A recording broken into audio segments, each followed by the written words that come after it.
I realized something was wrong the moment I saw that tall figure behind me on the sidewalk.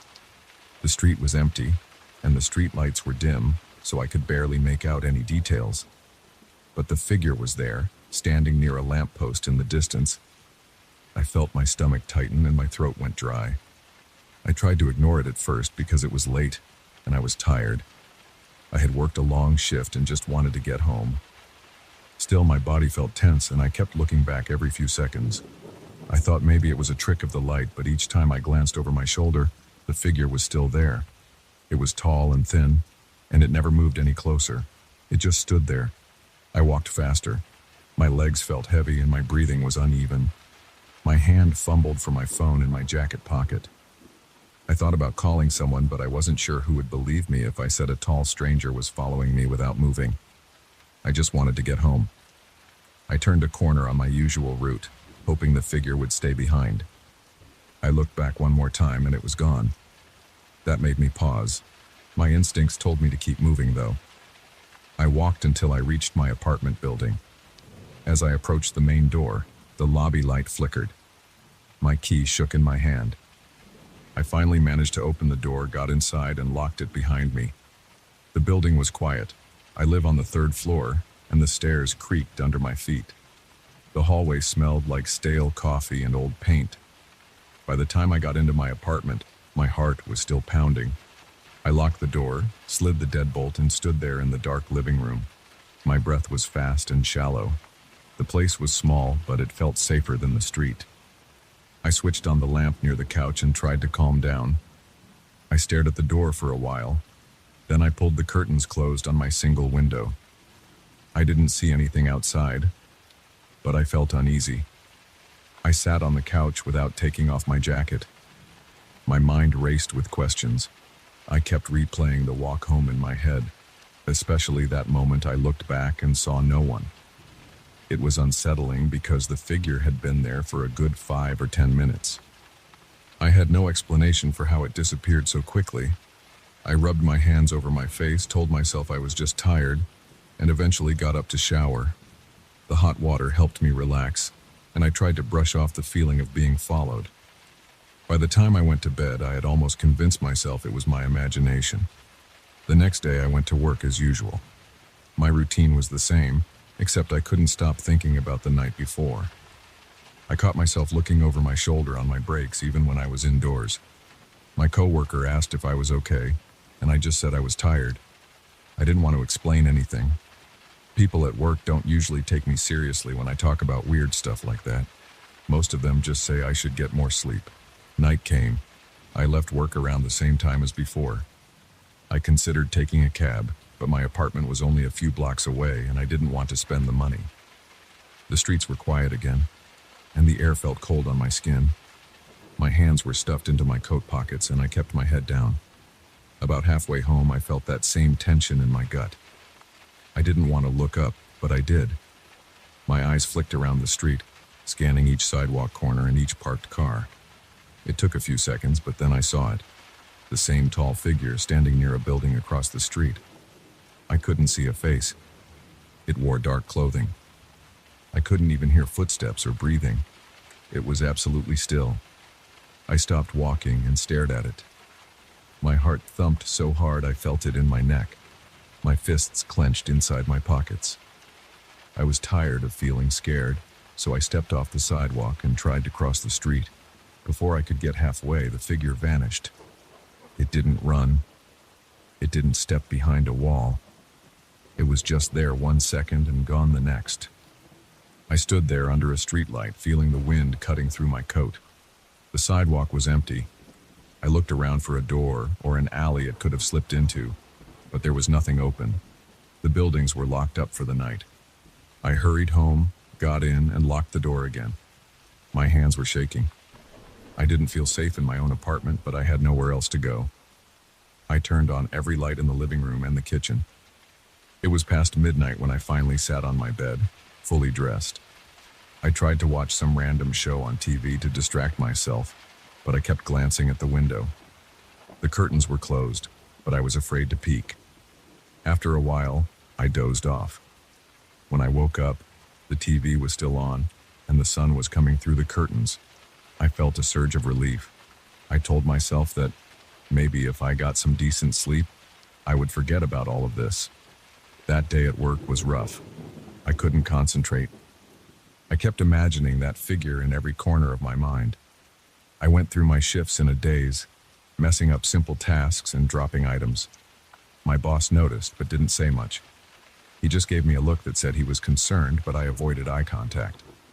When the day ended, I decided to take a different route home. It was a few blocks longer and involved a bus ride, but I wanted to see if that would help. It didn't. The entire bus ride, I felt that itching sensation on the back of my neck like someone was watching me. I avoided looking out the bus window, but whenever I glanced, I thought I caught a glimpse of something tall passing by the stoplights or standing near a trash bin. My eyes might have been playing tricks on me, but my heart wouldn't settle. When I got off the bus near my apartment, I could feel my chest tightening again. I jogged the rest of the way home. When I reached my front door, I heard a faint shuffle behind me. I spun around, but I only saw a few cars parked along the sidewalk. The sound had already stopped. I got inside and locked everything. The apartment felt colder than usual. I checked the thermostat and it read the same as always. I left most of the lights on and tried to eat something simple for dinner. My appetite was shot. My stomach felt tense, and I could barely force down a few bites of a sandwich. I put the rest in the fridge and walked over to the window. I pulled the curtain aside just a bit and looked out. That's when I saw the figure again. It was standing at the corner across the street, right under a flickering street lamp. My heart pounded. My palms broke into a sweat. The figure's head seemed to tilt upward, as if it was looking straight at me, but I couldn't see eyes or a face. It was just tall, dark, and still. I let the curtain fall back. My legs felt weak. I paced around my apartment for a few minutes, trying to decide what to do. I grabbed my phone, thought about calling the police. Then I realized I had no proof and no description other than someone tall, wearing dark clothes, disappearing when I approach. It sounded ridiculous, but I couldn't stand there doing nothing. I tried to calm down by focusing on simple tasks. I went to the kitchen and washed a few dishes. My hands were shaking, so I almost dropped a plate. I then went to the bathroom to brush my teeth. After that, I braced myself and went to the window again. I pulled the curtain open a little. The corner was empty. I stayed there for a minute, just staring at the street, hoping I'd see something normal like a neighbor walking by. Nothing. I closed the curtain and went to bed. The next night, I tried to stay out longer with a coworker, thinking maybe some socializing would take my mind off everything. We grabbed a quick bite to eat, talked about boring stuff, and eventually I headed home around 10. I felt on edge the moment I got out of the taxi. The sky was cloudy, and the streetlights flickered on and off. My building looked even darker than usual.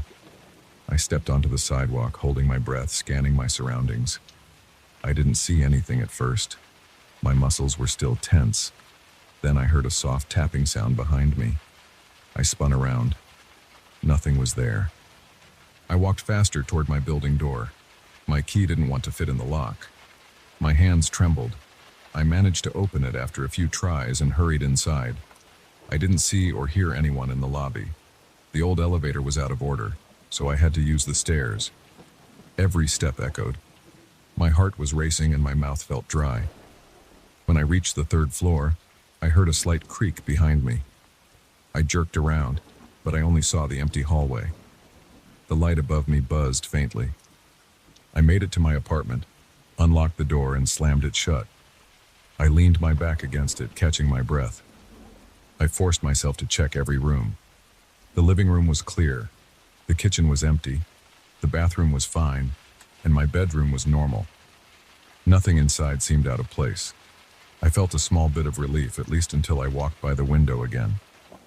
I didn't see anything outside at first, so I decided to open the curtain a bit wider.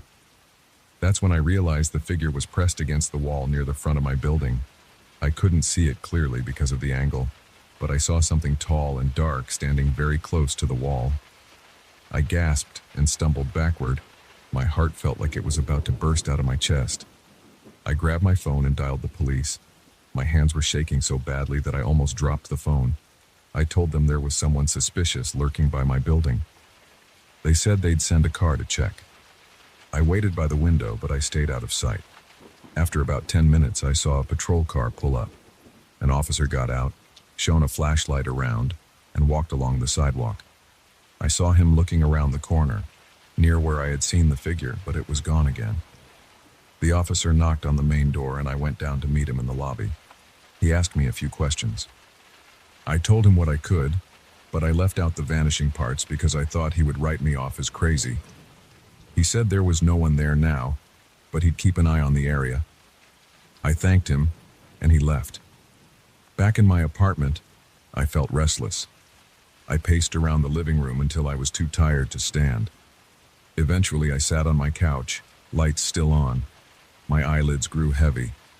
I drifted off for a while. A banging noise woke me. I jumped up, pulse pounding. I looked around. My front door was locked. The chain was still in place. The time on my phone showed it was nearly 3 in the morning. The banging noise didn't repeat. I wondered if it was just a dream. I rubbed my eyes and walked to the window again. Outside, everything was dark. The street lamp at the corner was flickering. I tried to see if the figure was there, but I couldn't spot anything.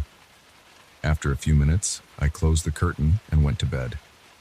My head was spinning and I just wanted some rest. Over the next few days, I kept spotting that figure in different places around my building. Once, I glanced out the peephole in my door and saw a faint shape at the end of the hallway. It made no sound, and when I opened the door to check, the hallway was empty. Another time, I thought I saw it standing under the stairwell. Again, it vanished the second I approached. Each encounter left me sweating and breathing hard. My stomach churned with nerves. My routine turned into a cycle of dread. I'd go to work, try to act normal, come home, and feel my chest tighten as soon as night fell. I considered sleeping somewhere else. I even checked a few motel prices on my phone, but I didn't want to spend the money and I didn't have friends nearby who would welcome me on their couch. So I stayed. I started leaving every light on at night. I made a habit of checking the windows and door multiple times. I placed a chair against the door even though I knew it wouldn't do much good if this figure could disappear at will. I just felt a bit safer with some barrier in place. One night, around midnight, I was sitting on the couch, staring at the TV without really paying attention to it. My eyes were dry and itchy from lack of sleep. My chest felt tight. Then I heard the creak of a floorboard. It came from the hallway outside my door. I muted the TV and listened. Another creak. My heart hammered. I stood up slowly. I walked to the door on tiptoe, trying not to make noise. I leaned forward and looked through the peephole. All I saw was a dim hallway. I waited. My breath sounded too loud in my ears. Then I noticed a tall shape at the far end near the staircase. It was barely visible in the weak light, but it was there. My stomach flipped. My hands started to sweat. I watched it for a few seconds, willing it to move or make some noise, but it just stood there. I backed away from the peephole, not sure what to do.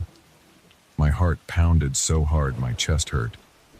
I grabbed my phone again, considered calling the police, but they hadn't been helpful before. By the time they arrived, the figure would be gone. I pressed my ear to the door. Silence. I took a deep breath, unchained the door, and turned the knob. My hands trembled so much it was hard to do even that. I opened the door a crack. The hallway light flickered, and for a moment, I thought I saw a dark shape near the stairs again. Then it was gone. I stood there for a while, my heart thudding in my ears. The hallway felt too quiet. The air felt heavy. I closed the door, locked it again, and just stood there, leaning against it. That was last night. Right now, I'm sitting in my apartment typing this out on my phone because I can't sleep. My eyes keep darting to the window, waiting for that tall figure to appear. I keep hearing every tiny noise in this old building, every pop in the pipes, every scratch in the walls. My heartbeat won't slow down. I'm afraid to turn off the lights.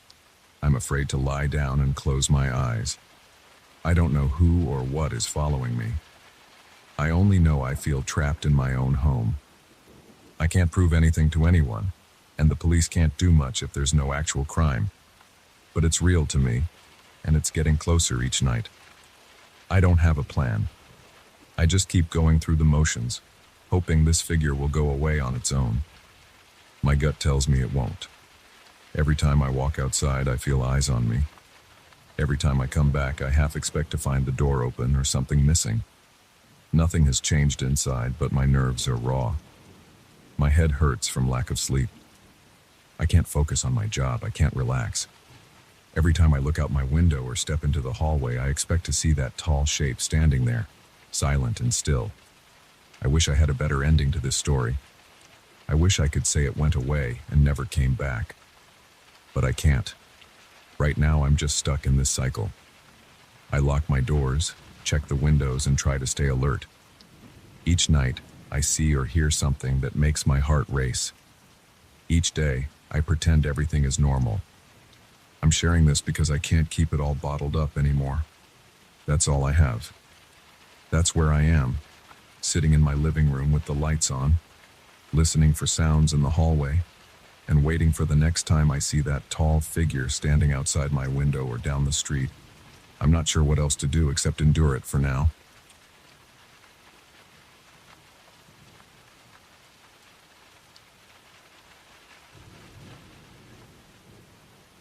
I moved into this house in the countryside last month. On the very first night, I heard something strange. I was lying in bed, trying to fall asleep. The rooms were mostly empty because I hadn't finished unpacking.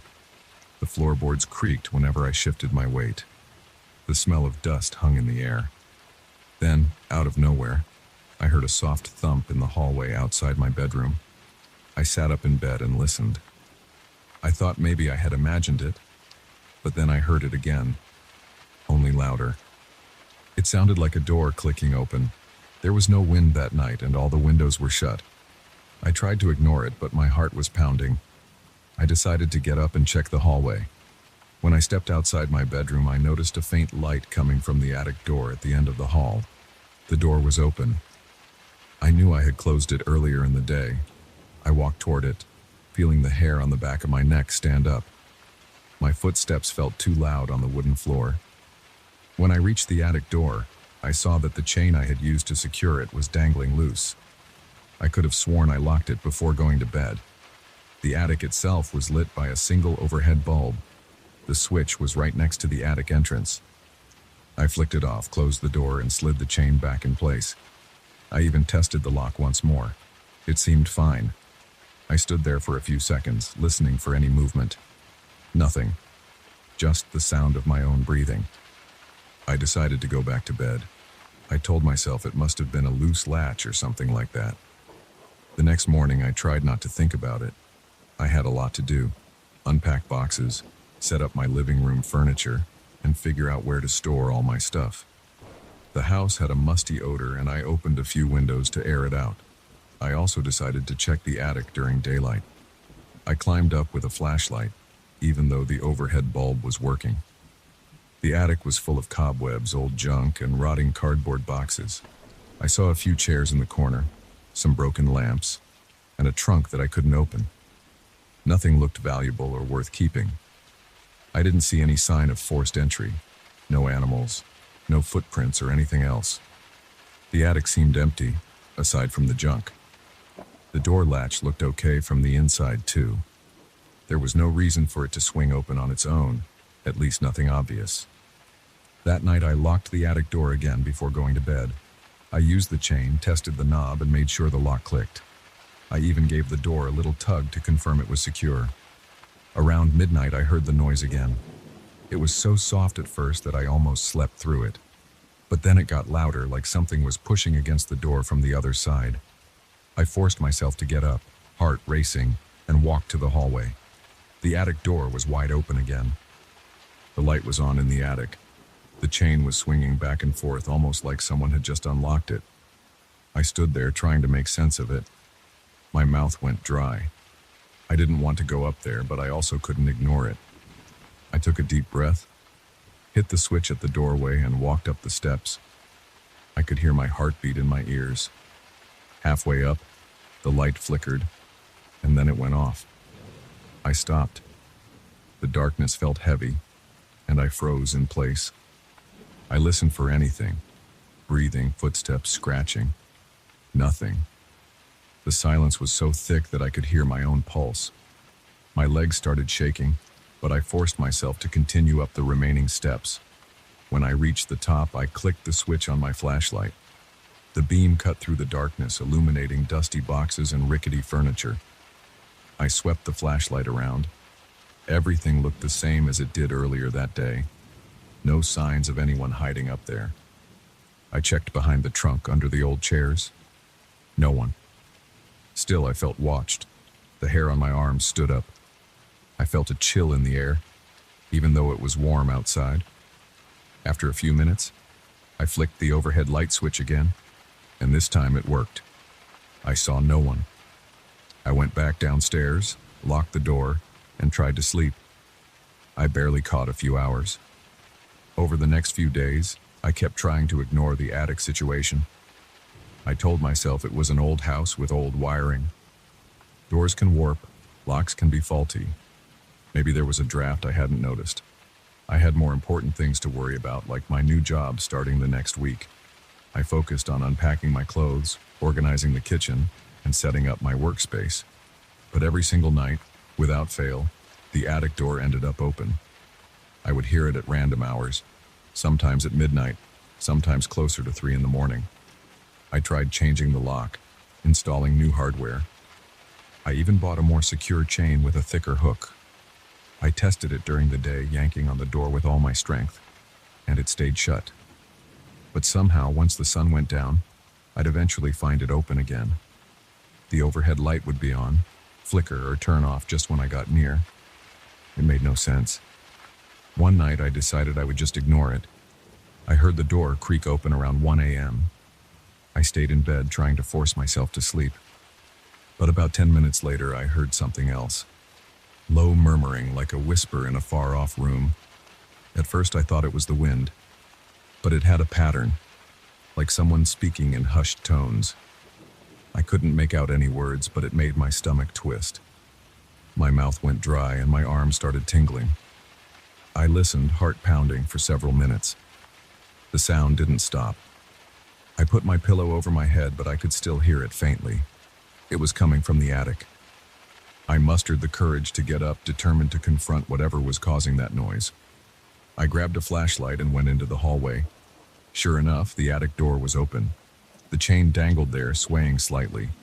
I stood at the foot of the attic stairs, shining my flashlight up. I could still hear the murmuring.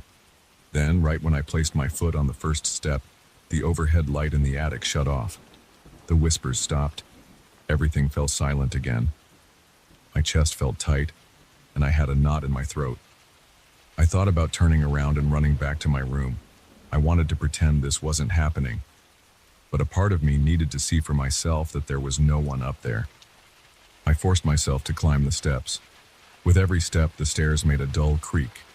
At the top, I panned the flashlight around. Nobody. Just the dusty boxes in the trunk. The chain overhead bulb was swinging slightly, as if someone had just yanked it. I reached up and pulled it, and the light came back on. Everything looked the same, except one of my own boxes was in the corner. That box had been in the living room earlier that evening. I froze. I recognized that box because it was labeled with my name in black marker. I remembered placing it near my TV stand downstairs. I had never carried it up to the attic.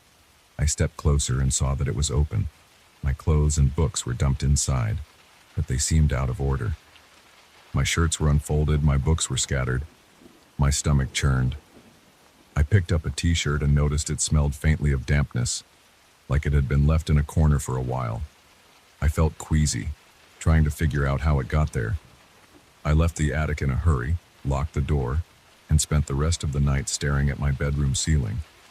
My thoughts spun in circles, trying to find a logical reason for all this. I came up empty. The following day, I checked every inch of the house. I looked for secret passages or hidden doors. I tapped on the walls, checked the basement, and even opened the trunk in the attic with a crowbar. The trunk was empty except for a few moth-eaten blankets. I found nothing else suspicious.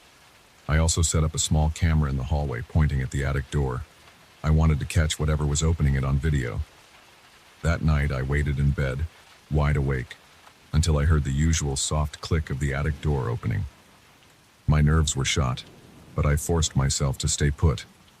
In the morning, I checked the camera footage. The door began rattling around 1:15 a.m. Then it clicked open, slowly. The overhead attic light turned on by itself, flooding the hallway with a weak glow. But the camera didn't catch any visible figure. No one stepped into view. The door just swung open. A minute later, the light flickered out. That was it. No sign of a person or anything else. I felt a pit in my stomach as I replayed the footage. Something was causing that door to open, but there was no one there. I tried to pretend it might be an electrical glitch combined with a faulty latch, but I knew how tight that latch was because I had tested it dozens of times. That day I noticed more of my personal items missing. A few shirts, a photo album, and my toolbox. I checked the attic, and sure enough, they were there. The photo album was splayed open on the trunk, and my toolbox was on top of a stack of old newspapers. My shirts were draped over the back of a chair. My skin prickled at the thought of someone, moving my belongings at night. I tried to keep calm and told myself I would figure it out logically, but I felt this constant tension in my chest, like I was bracing for another shock. I contacted a local locksmith and told him I needed the best possible locks for my doors. When he arrived, I didn't mention the attic issue in detail, just said I had concerns about security. He installed a heavy deadbolt on the attic door, along with a reinforced strike plate. He told me if anyone tried to open that door without a key from the outside, they'd have to break the entire frame. I paid him, thanked him, and tried to feel optimistic. The door was now as secure as I could make it. That night, I double-checked the bolt, gave it a few tugs, tested the key. Everything felt solid. Then I tried to relax in front of the TV. I was restless, pacing around the living room. Eventually, I dozed off in the armchair. I woke up to complete darkness, except for the faint glow of the standby light on the TV. The house was silent. I sat there for a moment disoriented, trying to remember where I was. Then I heard it. The click of the attic door unlatching. A wave of nausea hit me. I got up, fumbling for the switch on a nearby lamp, but the bulb didn't turn on. The power was still working because the TV's standby light was on, but the lamp was dead. My heart pounded as I stepped into the hallway. The attic door stood open, despite the new deadbolt. I felt the blood drain from my face. The overhead attic light was off, but I heard the same faint murmuring. My skin crawled. I was shaking so hard I almost dropped my flashlight. I walked to the bottom of the attic steps. The murmuring continued, soft and steady. I flipped the attic light switch. Nothing happened. I braced myself and climbed the steps. Every step felt like it took an eternity. My hands were slick with sweat. At the top, I moved the flashlight beam around the attic. I saw my suitcase and a small collection of other items from downstairs piled near the far corner. The murmuring stopped as soon as my light hit that pile. Then the overhead bulb flickered on by itself, bathing the attic in a weak yellowish light. My heart hammered in my chest. I looked around for any sign of movement. There was nothing there but dusty boxes and my misplaced things. I slowly approached the pile. My suitcase was partially open. It had some of my shirts and pants thrown in the way you'd pack if you were in a hurry. My phone charger was there too, even though I had left it in the kitchen. I backed away, feeling like I might pass out. I couldn't stay in that attic any longer. I rushed back down the stairs, pulled the door shut, and locked it again with the new bolt. Then I slid a heavy cabinet in front of the door. I didn't care about damaging the floor. I just wanted a barrier between me and that attic. After that, I went to my bedroom and shoved a chair under the doorknob. I sat on the bed, trying to breathe normally, but my mind was racing. I felt trapped in my own house, not sure what to do next. Over the next few nights, the same pattern continued. The cabinet I placed in front of the attic door would be moved aside by morning. Each time I found something new in the attic. My book bag, my shoes, a couple of plates from the kitchen. I started losing sleep. Every creak or groan made me jump. My muscles stayed tense all day, and I had trouble focusing at work. Each evening, I dreaded nightfall. I would lock the attic door, push the cabinet in front of it and try to sleep. But I always woke up with a knot in my stomach, knowing something had happened again. Yesterday, I decided I couldn't keep living like this. I packed some clothes in a duffel bag and planned to stay with a coworker for a while. But when I walked into the hallway to leave, I found the attic door open, even though it was still daytime. The overhead light was off, but I heard a faint rustling noise up there. I stood frozen for a moment, gripping my duffel bag. A part of me wanted to drop everything and run. Another part of me felt like I had to see what was happening before I abandoned the house. I climbed the attic stairs one final time. My mouth was dry, and my heart thumped so hard I thought it might burst. The attic looked the same as ever, dusty, cluttered, poorly lit. My clothes and personal belongings were all gathered in the center of the room, almost like someone was trying to pack them. Then the overhead light flickered, and I heard a soft scraping noise behind me, near the attic entrance. I spun around, shining my flashlight. Nothing there. I heard a low murmur. My body went cold, and a chill ran down my spine. I wanted to shout or scream, but my throat felt tight. I backed away, keeping the flashlight aimed at the door. My hands were trembling. The murmuring quieted, leaving only my ragged breathing. That was it. I turned and bolted down the stairs, nearly tripping on the last step. I didn't bother locking the attic door. I grabbed my car keys, threw my duffel bag into the passenger seat, and drove away. Right now, I'm sitting in a small motel a few miles away, trying to decide my next move. My body feels stiff, and my head is pounding. I keep replaying the sounds and the open door in my mind. I don't have a neat explanation for any of this. I just know that the attic door won't stay closed. I know that every time I went up there, I felt watched. My belongings kept disappearing and reappearing in that dark, cramped space, and I heard those low whispers, always stopping when I got too close. I'm writing this down because I need a record. I'm not sure if I'll go back to that house. Part of me wants to tear out the attic door and toss it in a fire, but I don't think that would change anything. I can't think about it too hard because it makes me feel like I'm going crazy. All I know is that the attic door refuses to stay locked. Something up there doesn't want me to have peace. And even though I'm not inside that house right now, I can still feel the tension in my chest. I keep expecting to hear that faint creak of the attic door opening on its own, even here in this motel room. It's like a sound I can't forget. I'm not sure I ever will.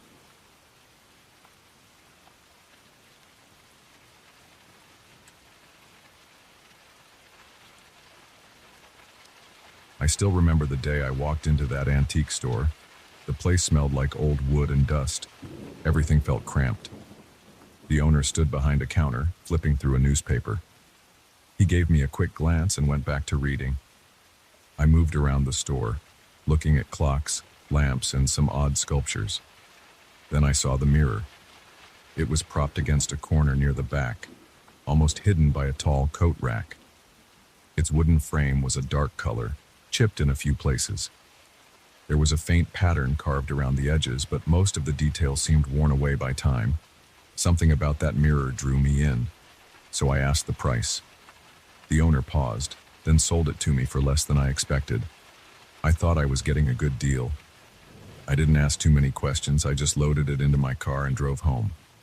That was the moment everything started to shift in my life.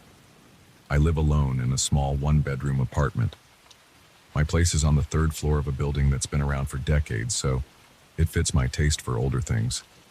My furniture is kind of a mix. There's a modern couch in the living room, but the coffee table is an antique I picked up a few years ago. I've got a cheap dresser in the bedroom, but the lamp on it is something I got from my grandmother. I don't stick to one style. I just buy what catches my eye. That mirror felt like it would fit in with the rest of my stuff. I carried it up the stairs, feeling a little strain in my arms because the frame was heavier than I expected. I set it against the wall in my bedroom, leaned it at an angle so I could see my reflection whenever I got dressed. It was big enough to show my whole body. I wiped the glass with some paper towels to get rid of the dust. There was a tiny crack on the bottom right corner, but it didn't bother me. The first night with the mirror in my room seemed normal at first. I brushed my teeth, changed into pajamas, and switched off the main light, leaving just a small bedside lamp on. I checked myself in the mirror for a second, mostly out of habit. My reflection looked a bit shadowy, but that's what happens in dim light.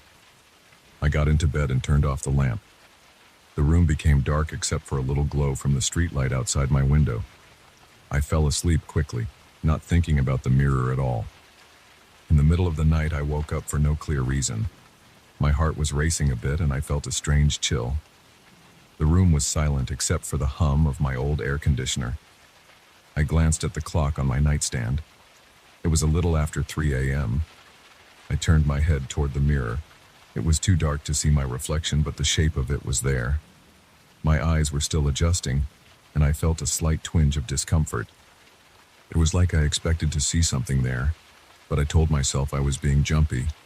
I tried to go back to sleep, but I couldn't shake the feeling that I wasn't alone. My mind started playing tricks on me, so I got up, walked to the mirror, and turned on the light. I saw myself standing there with messy hair and tired eyes. Nothing else. I switched the light off and got back in bed. That was the end of it for that night. The next morning, I forgot about that weird moment. I showered, got dressed, and left for work. When I came home that evening, I glanced at the mirror while I changed clothes. I noticed something off in the reflection, like a slight delay when I lifted my arm. At first, I thought it was just my eyes adjusting or some trick of the angle. I raised my right hand to scratch my head. In the mirror, it looked like it took a fraction of a second for my reflection to catch up. I frowned and tested it again. I moved my left hand in circles. The reflection felt a bit slow. It wasn't huge, but it was enough to make me pause. I chalked it up to being tired from work. That night after dinner, I sat on my couch watching TV. My bedroom door was open, and from my angle, I could see part of the mirror. The lights were on in the living room, so the bedroom was darker, but I still caught a glimpse of my bed and a portion of the mirror's frame. While flipping channels, I saw a movement in the corner of my eye. I looked toward the bedroom. It seemed like a shadow passed across the mirror, like someone had walked behind me. But I was alone. I got up and went into the bedroom. The mirror showed just me and the rest of the room behind me. No shadows, no strange movements. I shook my head and tried to laugh it off. I told myself that I was just seeing things. My heart rate was a bit fast, but I tried to calm down by watching more TV and ignoring the mirror for the rest of the night. Over the next few days, small things kept bothering me. I'd catch the reflection of the door behind me, but it looked slightly different in the mirror than in reality. At certain times, the door in the mirror seemed open wider than it was in real life. Once, I closed the door all the way, but in the reflection it looked half open. When I turned around to check, the door was fully closed. The moment I glanced back at the mirror, it looked fully closed in the reflection too. It was like it was messing with me. I'd walk back and forth trying to replicate the effect, but I never caught it when I was paying full attention. It always seemed to happen in my peripheral vision, or when I was halfway across the room. One evening, I sat on my bed scrolling through my phone. It was around 9 p.m. I felt restless and distracted. The mirror was right there, angled in my direction. I glanced at it. For a split second, I saw a shape standing in the reflection near the foot of my bed. It looked like a person, but I couldn't see details. It was more like a dark outline. I spun around and found nothing there. My heart pounded. I stood up, walked around the bed, and checked the entire room.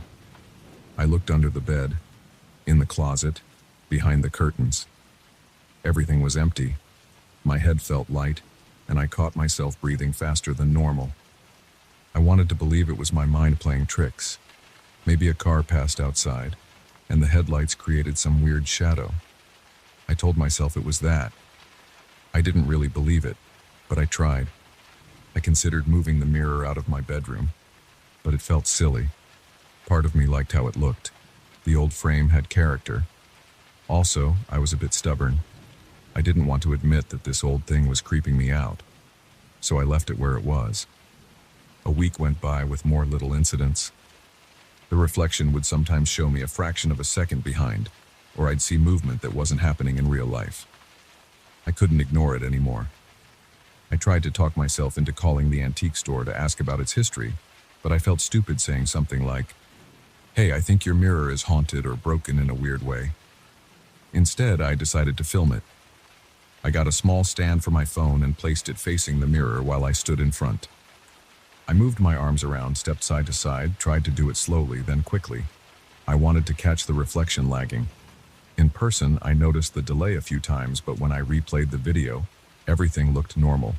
It was frustrating. On camera, the mirror acted like any ordinary mirror. I recorded a few more times over the next days, but it never showed anything odd. Whenever I tried to prove it, the mirror seemed fine. My sleep started to suffer. I'd wake up in the middle of the night for no reason. I would look at the mirror and feel uneasy. Sometimes I thought I saw a faint silhouette in the reflection, but it vanished so quickly I couldn't be sure. My body tensed up every time I walked past the mirror in the dark. Even brushing my teeth felt different because the bathroom door had a direct line of sight to my bedroom mirror. I'd catch glimpses of it in the corner of my vision, and I'd tense, expecting to see something. My shoulders felt tight, and I started getting headaches from the stress. One night, I decided to cover the mirror with a sheet. It was around 10 p.m. I pulled an old white sheet from my closet and draped it over the frame. It covered the entire surface. I felt a wave of relief. It was like I could finally breathe.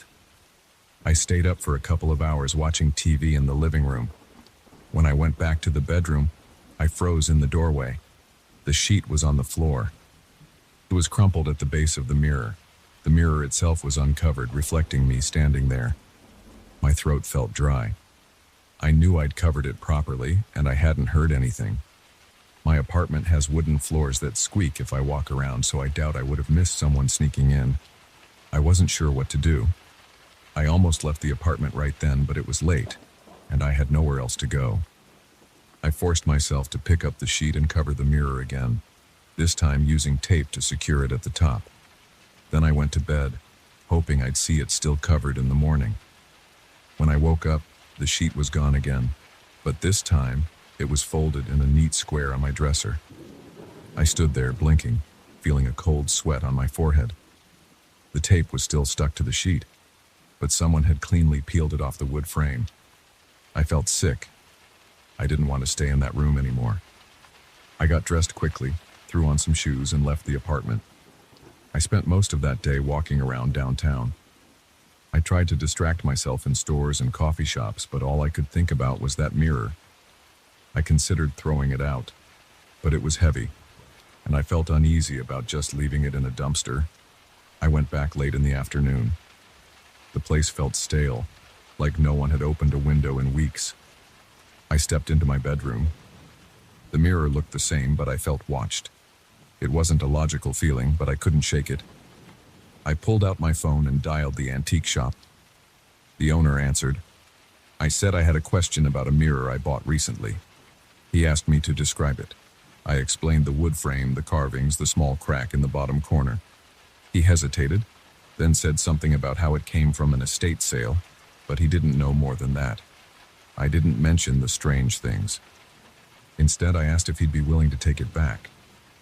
He said he doesn't usually do returns, but if I came by with it, he'd look it over and maybe buy it back for a lower price. I was ready to say yes. Then a sound on my end made me jump. I heard a soft scraping noise behind me.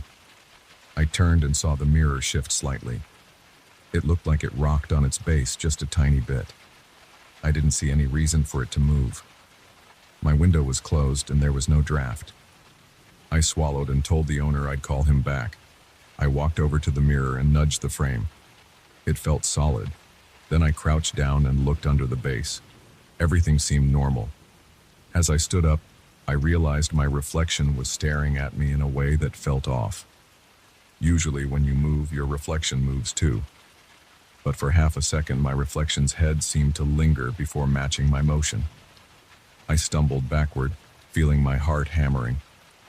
I left the bedroom and shut the door. That night I tried to sleep on my couch. I kept the bedroom door closed, but I couldn't relax. Every time I closed my eyes, I pictured the door slowly opening. I pictured myself walking into the bedroom and seeing that mirror sitting there waiting. My arms felt cold and I kept rubbing them to calm myself down. I watched random shows until I drifted off around midnight. I woke up again at 3 a.m.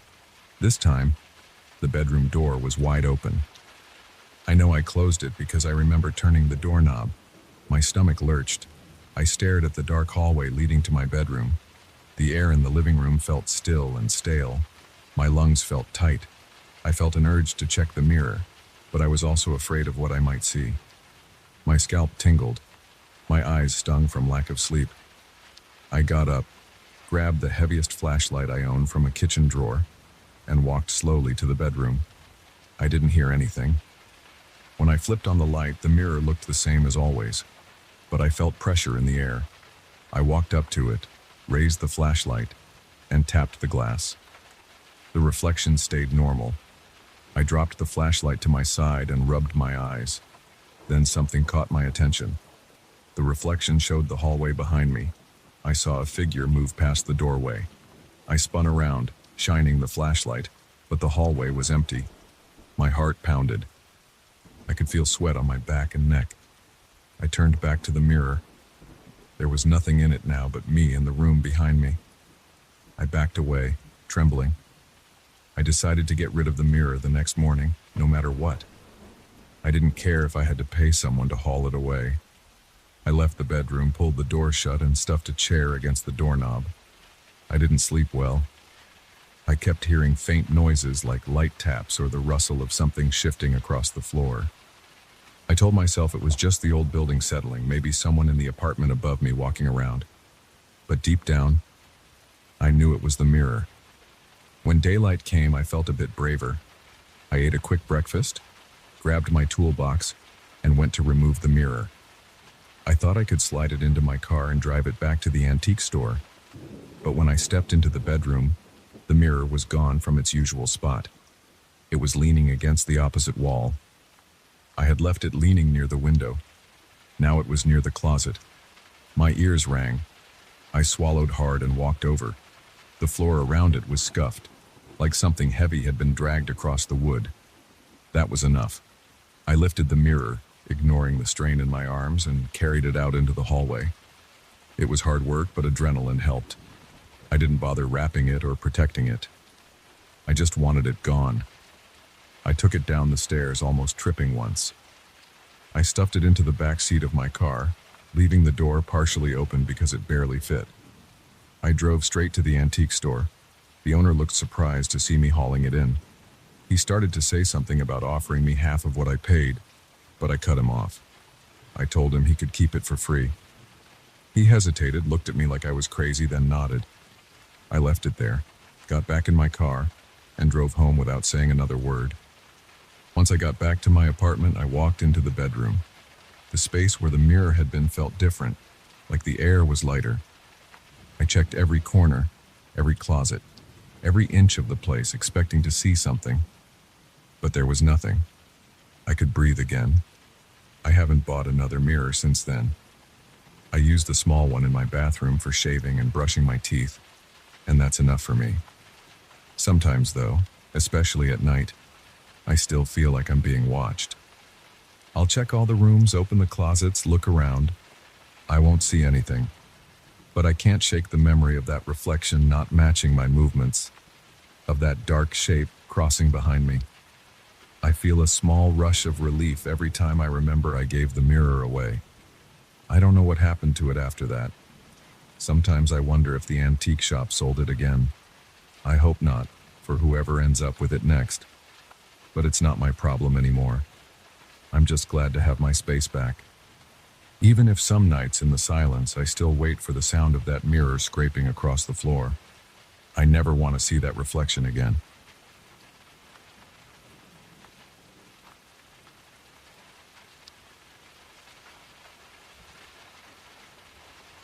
I first spotted the trapdoor on a Saturday afternoon. I was in the basement stripping away old panels on the far wall.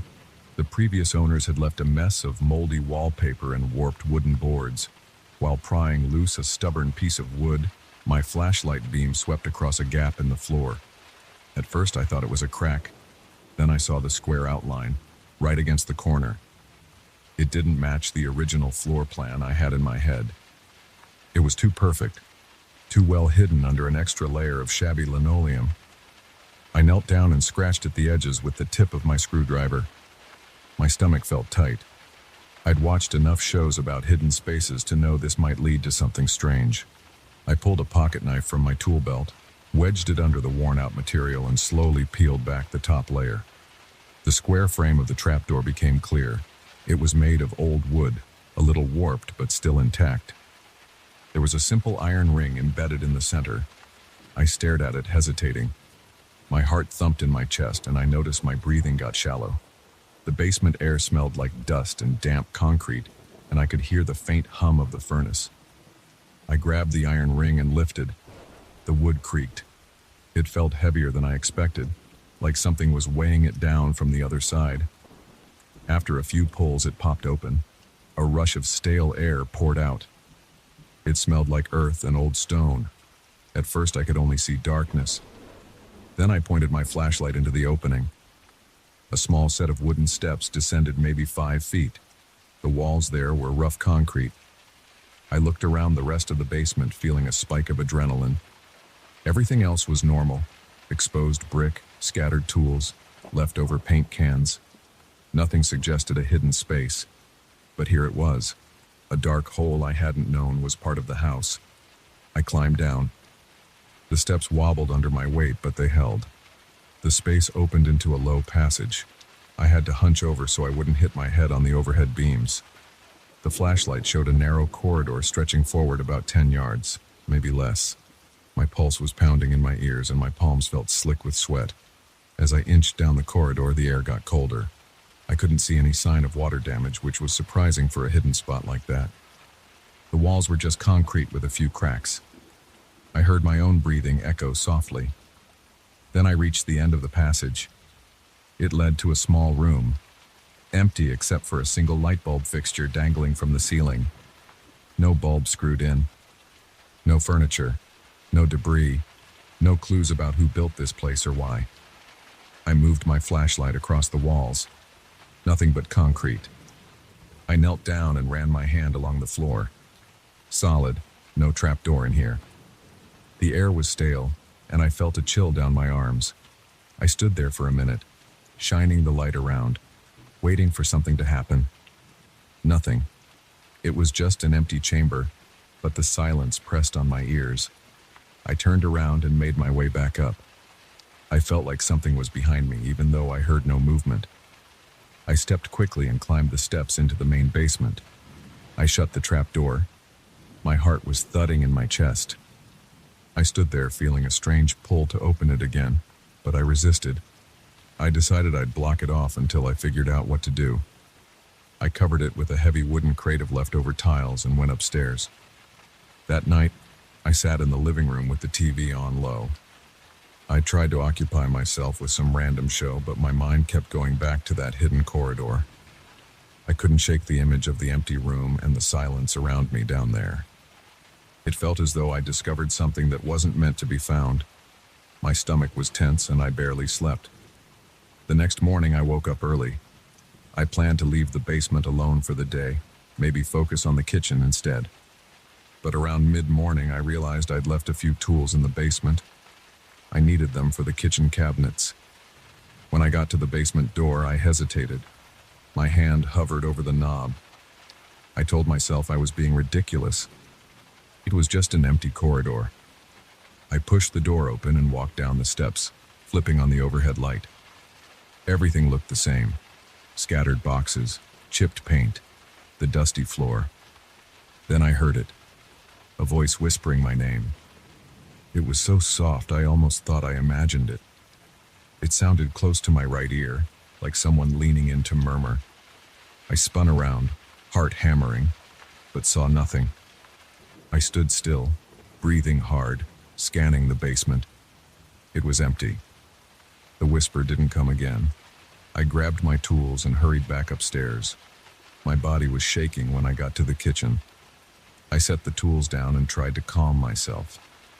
It couldn't be real. The furnace or water pipes sometimes make noises. Maybe I'd heard a squeak that resembled my name. I didn't want to think about the alternative. For the rest of the day, I avoided going back down. That night, I kept remembering the voice. It had a softness that made the hair on the back of my neck stand up. My mind replayed it over and over. I wanted to believe I'd misheard, but it felt too clear. I told myself I'd do a thorough check in the morning. I didn't want to stay in ignorance. So the next day, I went down again. I brought a better flashlight and a small handheld camcorder, thinking I'd record everything just to confirm I wasn't imagining things. The basement was quiet. I checked behind boxes, opened every closet. Nothing was out of place. I scanned every corner for hidden speakers or wires, some sort of trick or leftover alarm system. I found nothing suspicious. Then I lifted the crate off the trap door, pulled it open, and climbed down again. The corridor was just as narrow, and the stale smell of old concrete filled my nose. I filmed everything, shining the flashlight on the walls, the ceiling, the floor. When I reached the small room at the end, it looked exactly the same as before. Cold, empty, and silent. The camera picked up my footsteps and my breathing, but no other sounds. After a few minutes, I left and sealed everything up. Back upstairs, I played back the recording. No voice whispered my name on the audio. I felt relieved, but my gut still clenched. I still remembered what I'd heard. Later that evening, I went down one more time to grab a wrench. As soon as I stepped onto the last stair, I heard it again. It was quiet but distinct, drawn out in a soft hiss. I froze in place. My scalp tingled. I turned around slowly, the overhead light flickering above me. I muttered, "Who's there?" My voice sounded shaky. No answer. My heart pounded hard. I moved the flashlight beam around. Nothing. I stood there, breathing in short bursts, trying to figure out if I was losing my mind. The voice was right next to me, but no one was there. I took the wrench and practically ran back upstairs. Over the next few days, I avoided the basement as much as possible, but eventually I had to keep working on the renovation. Each time I stepped down there, I heard my name, sometimes behind me, sometimes near the far corner. It was always soft, like someone trying not to be heard by anyone else. Each time, I'd spin around, do a quick search, find no one, and leave as fast as I could. After about a week, the voice seemed to get closer. The first time I noticed the difference was when I felt a small gust of warm breath near my ear as it whispered. I jumped so hard I almost dropped my flashlight. My stomach churned, and I tasted acid in my throat. I felt trapped, even though I wasn't physically cornered. Every part of my body told me to run. That day, I spent the rest of my time in the upstairs rooms. The next morning, I woke up with a sense of dread. I had a list of things to finish in the basement, stuff I couldn't delay any longer.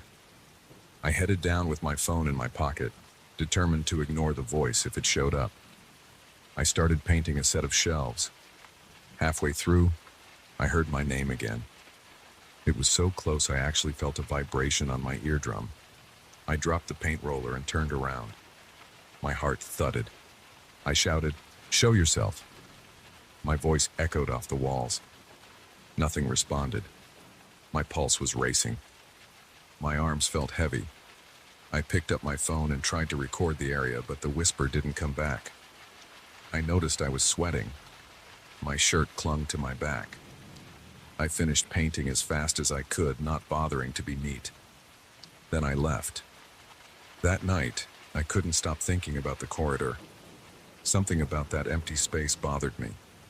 The basement was weird enough, but the narrow hall leading to that bare room was always on my mind.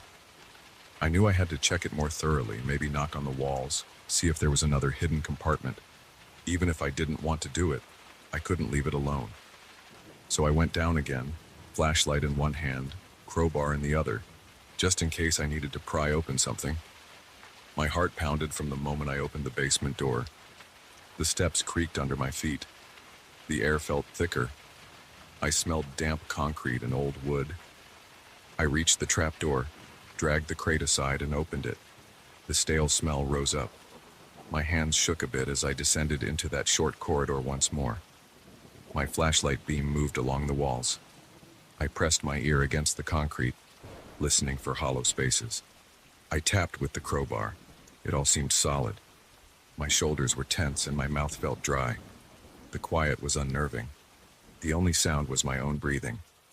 Then I reached the small room. Same as before. Nothing but a single light bulb fixture above. I swept the crowbar across the floor, checking for gaps. Nothing. I ran my hand over the walls, feeling for cracks or unusual textures. Nothing out of the ordinary. Then I heard my name, louder than ever. It felt like someone was speaking inches from my ear. My muscles seized up, and I whirled around, shining the flashlight on every surface. My name echoed off the walls in a whisper that lingered a second too long. I felt my heart hammering against my ribs. I shouted, "Where are you?" My voice echoed back to me. I got no answer. I took a step back. My knees felt weak. My body was tense, ready to bolt. The hair on my arms stood up and cold sweat trickled down my forehead. I felt watched even though I saw no one. The voice had no footsteps, no shadow, no presence I could pinpoint. I stood there for maybe a minute, but it felt like an hour. My breathing was shallow, almost like I'd just sprinted up a flight of stairs. Then I turned and hurried back to the corridor. My flashlight flickered, and that made my stomach lurch. I kept moving, stepping carefully but quickly. I was terrified the light would die. Each step I took, I expected to feel a hand on my shoulder or a breath on my neck. But nothing happened. I climbed out of the trapdoor, closed it, and shoved the crate on top again. From that point on, every single visit to the basement came with that whisper, now so clear I couldn't deny it. Sometimes it happened right when I stepped off the stairs. Other times I'd be halfway across the room before I heard it. It always used my name, in that same soft, drawn-out tone. I couldn't handle it. I started delaying any basement task, letting the house renovation fall behind schedule. My mind was scattered. My appetite shrank. I slept in fits, always waking up in the middle of the night, drenched in sweat. I tried inviting a friend over just to see if they'd hear it, but I couldn't think of a good reason to ask them to hang out in my basement. I felt embarrassed, like I'd sound crazy.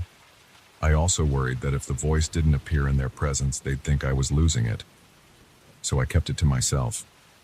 I tried leaving the basement lights on all the time, hoping that might help. It didn't. One morning I forced myself to do laundry. The washing machine was in the basement. I told myself I could just load the clothes, start the cycle, and get out. I took a deep breath and walked downstairs. The lights were already on. I turned straight to the washing machine, started throwing clothes in. That's when I heard the whisper right by the back wall. My name again, long and drawn out. My stomach clenched. I ignored it, focusing on the laundry. I started the washer, slammed the lid, and headed for the stairs. Halfway up, I heard it again. Closer this time, practically in my ear. My legs shook, and I reached the top of the stairs out of breath. My mind raced with the question, what did it want? It never responded to me, never showed itself, never left any footprints or physical evidence. That afternoon, I decided I needed to block off the trapdoor permanently. I'd break out some cement or do whatever it took.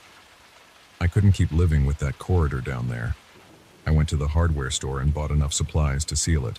When I got home, I dragged everything to the basement. The voice whispered again as I placed the bags of concrete mix on the floor. I stayed focused on the task. I lifted the crate, opened the trapdoor, and checked the steps. My heart thumped so hard I could hear it in my ears. Then I started mixing concrete. I worked fast, hauling buckets of cement and pouring it into the opening. My arms burned from the effort, and I was sweating like crazy in that damp space.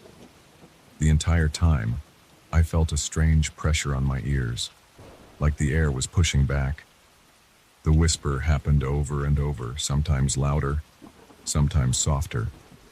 I refused to look around, refused to speak. I just kept pouring, layer after layer, until the hole was filled. Then I smoothed it out, leveled it, and spread it across the entire trapdoor so it was sealed shut.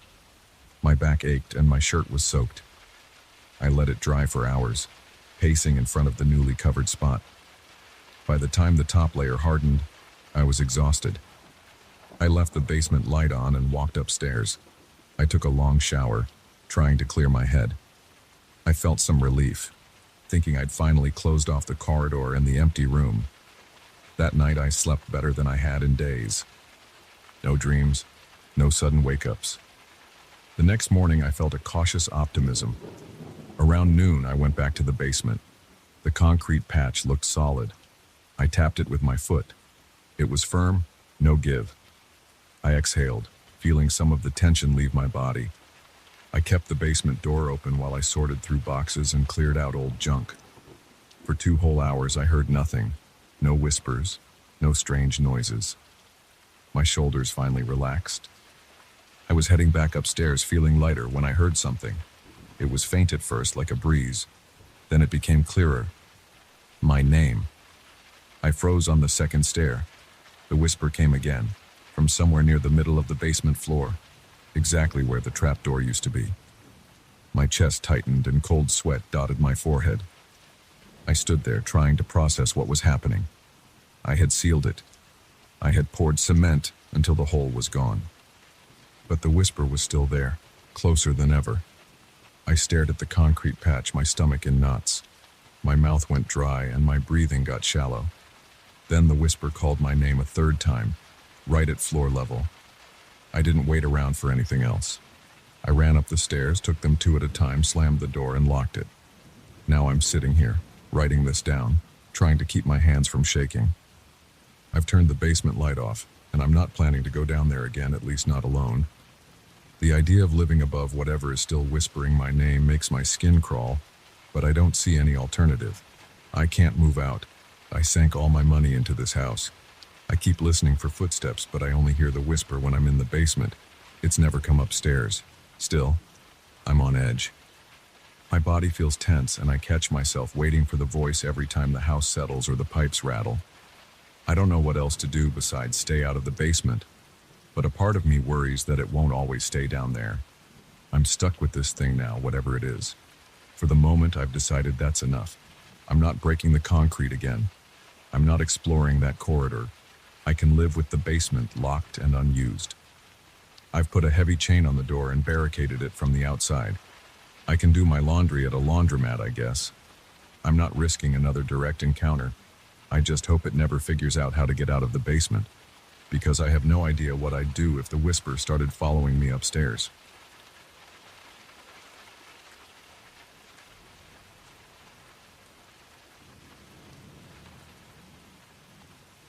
I moved into this old apartment building on a rainy Tuesday.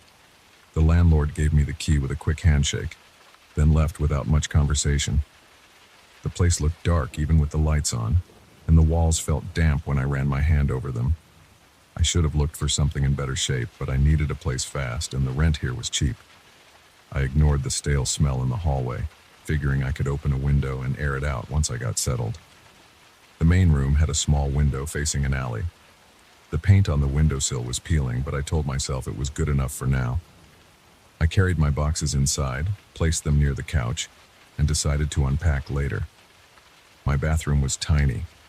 The sink faucet was crooked and the shower drain was slow, but nothing too bad. I noticed the mirror had a few cracks, but I didn't think much of it. I planned on hanging a new mirror anyway. That night I sat on the couch, ate a sandwich, and tried to relax. Every once in a while I heard a distant clicking sound like metal rattling inside the walls. I assumed it was the old plumbing or maybe some loose pipes. I brushed it off and kept scrolling through my phone. By midnight I felt exhausted, so I pulled out some blankets and crashed on the couch. The next morning I woke up stiff and sore. I headed to the bathroom to shower. When I stepped inside, I noticed the towel rack was empty. I remembered putting a clean towel there before going to bed. My first thought was that I'd forgotten and left it somewhere else, but a quick search of the bathroom floor and hamper turned up nothing. Confused, I grabbed a spare towel from one of my boxes. I took a short shower, dried off, and went to the kitchen to make coffee. That's when I saw a dirty plate in the sink. I stopped in my tracks. I hadn't used any plates yet. I'd eaten a sandwich straight from the wrapper the night before. I didn't even open the cabinet with the plates. I stared at that dish for a good few seconds, trying to piece it together. Maybe the landlord left it there. But it looked recently used, with fresh sauce clinging to the edges. It still smelled like tomato. My stomach twisted and I felt a small jolt of fear. I told myself there had to be a simple explanation, so I shrugged it off and washed it, then put it away in the cabinet. The rest of the day, I mostly unpacked. I worked on putting clothes in the closet, setting up my TV, and organizing the kitchen. Around noon, I walked out to grab some groceries. I locked the door behind me and tested the handle to make sure it was secure. The hallway was silent and smelled faintly of mold, but I didn't see any neighbors. The elevator took too long to come, so I took the stairs, hearing my footsteps echo against the concrete. When I came back an hour later, I unlocked the door and found one of my boxes slightly shifted. I'd left it by the couch, but now it was near the coffee table. It wasn't far, just a few feet, but it was enough to get me on edge. I checked the lock again. It wasn't damaged.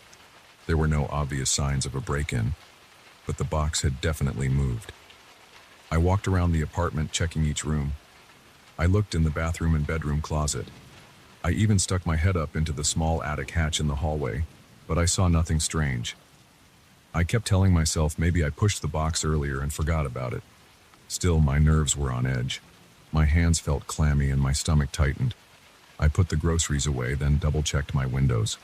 They were locked. I forced myself to calm down, focusing on normal routines like sorting my cereal boxes in the cabinet and organizing my fridge. That evening, I plopped onto the couch and tried to watch some TV. My eyes kept drifting to the kitchen, half expecting to see the plate reappear in the sink. By 10, I was too anxious to focus on the screen, so I turned it off. I checked the door's deadbolt twice, turned off the lights, and went to bed in the small bedroom. I closed the door and left the lamp on my nightstand lit. I stared at the ceiling for what felt like an hour before my eyes finally shut. Sometime after midnight, a noise jolted me awake. It sounded like a footstep near the hallway. My heart thumped in my chest. I lay still, breathing quietly, listening for more sounds. I heard a faint creak, then a soft thud. It reminded me of someone walking across the floor in slow, careful steps. I held my breath, feeling sweat trickle down my sides. My first thought was that someone had broken in. I reached for my phone, but it was on the nightstand. I slowly sat up, grabbed it, and turned on the screen. It read 2:13 a.m. I didn't see any light under the bedroom door, but I heard another step, then the unmistakable sound of a door softly closing. I thought about calling the cops, but I was afraid I'd look stupid if there was no real threat. So I gripped the phone, swung my legs off the bed, and tiptoed to the door. I turned the knob and cracked the door open. The hallway was dark. I flipped on the bedroom light to see better. Nothing moved. I took a few steps forward, my hands shaking. The apartment was still. I walked to the living room, flicked on the ceiling light, and searched every corner. Nothing. I peeked into the bathroom. The shower curtain was half open, revealing an empty tub. I yanked the curtain fully aside to be sure. No one there. My adrenaline was still pumping. I checked the kitchen too, but everything seemed normal. I wandered into the hallway outside my apartment, but it was empty. I felt embarrassed and relieved at the same time. Maybe I'd been dreaming. The floors in this building were old and prone to creaks. I went back inside and locked the door again, this time slipping a chair under the doorknob. I didn't sleep well after that. The next few days, small things kept happening. I'd find the couch cushions switched around. I'd see a faint outline of wet footprints in the bathroom.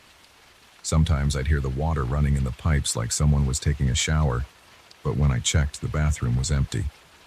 One evening, I came home from work and smelled coffee in the air, even though I hadn't made any that morning. My nerves were shot, but I tried to hide it. I told a coworker about it, and he joked that the building was haunted. I didn't want to believe in ghosts, but it got under my skin anyway. One night, I decided to stay up. I made a pot of coffee, sat on the couch, and waited with the lights off. Around 1 a.m., I heard a soft click. It came from the hallway closet where I kept some cleaning supplies. I stood up slowly, heart pounding. I moved closer, holding my breath. Then I heard what sounded like the closet door hinge squeaking. I flicked on the light. By the time I pulled the closet door open, there was nothing inside but my broom and a few bottles of cleaner. Everything was exactly as I'd left it. No footprints, no sign of forced entry. I felt the walls. They were solid. I thought maybe there was a hidden panel, but I couldn't find anything. My head started to ache from the tension. I became fixated on the idea that someone was slipping in and out through a secret passage. I searched the whole place, knocking on walls, pulling on every handle, checking the baseboards for any loose panels. I found nothing. Eventually, I had to sleep. I felt drained, both physically and mentally. When I finally lay down, I jumped at every small noise outside. I barely slept a few hours before I had to get up for work. The strangest part was how normal the apartment looked during the day. Sunlight made everything less scary. I'd glance around and it would seem like any other small apartment. But at night I felt different, like I was sharing the space. One morning, I went to wash my face and found drops of water on the bathroom counter. The sink was still damp. My towel was wet too, even though I hadn't used it yet. I touched it, felt the cold moisture, and my body tensed up. I felt a spike of anger mixed with fear. Was someone messing with me? Was it a neighbor with a key? I told myself I'd confront the landlord, but I also worried he'd think I was crazy. That same evening, I marched down to the landlord's place on the first floor. I told him I was hearing noises at night and things were being moved around. He gave me a long look and said the building was old, with thin walls, so I might be hearing neighbors. I tried to explain the missing towels and dirty dishes, but he just shrugged. He claimed no one else had a key and said I might want to install a chain on my door if I felt unsafe. That was it. No real help. I bought a chain and installed it. I also bought a small camera, the kind meant for nurseries, but I guess that's not involving any kids. It's just a simple security camera with night vision.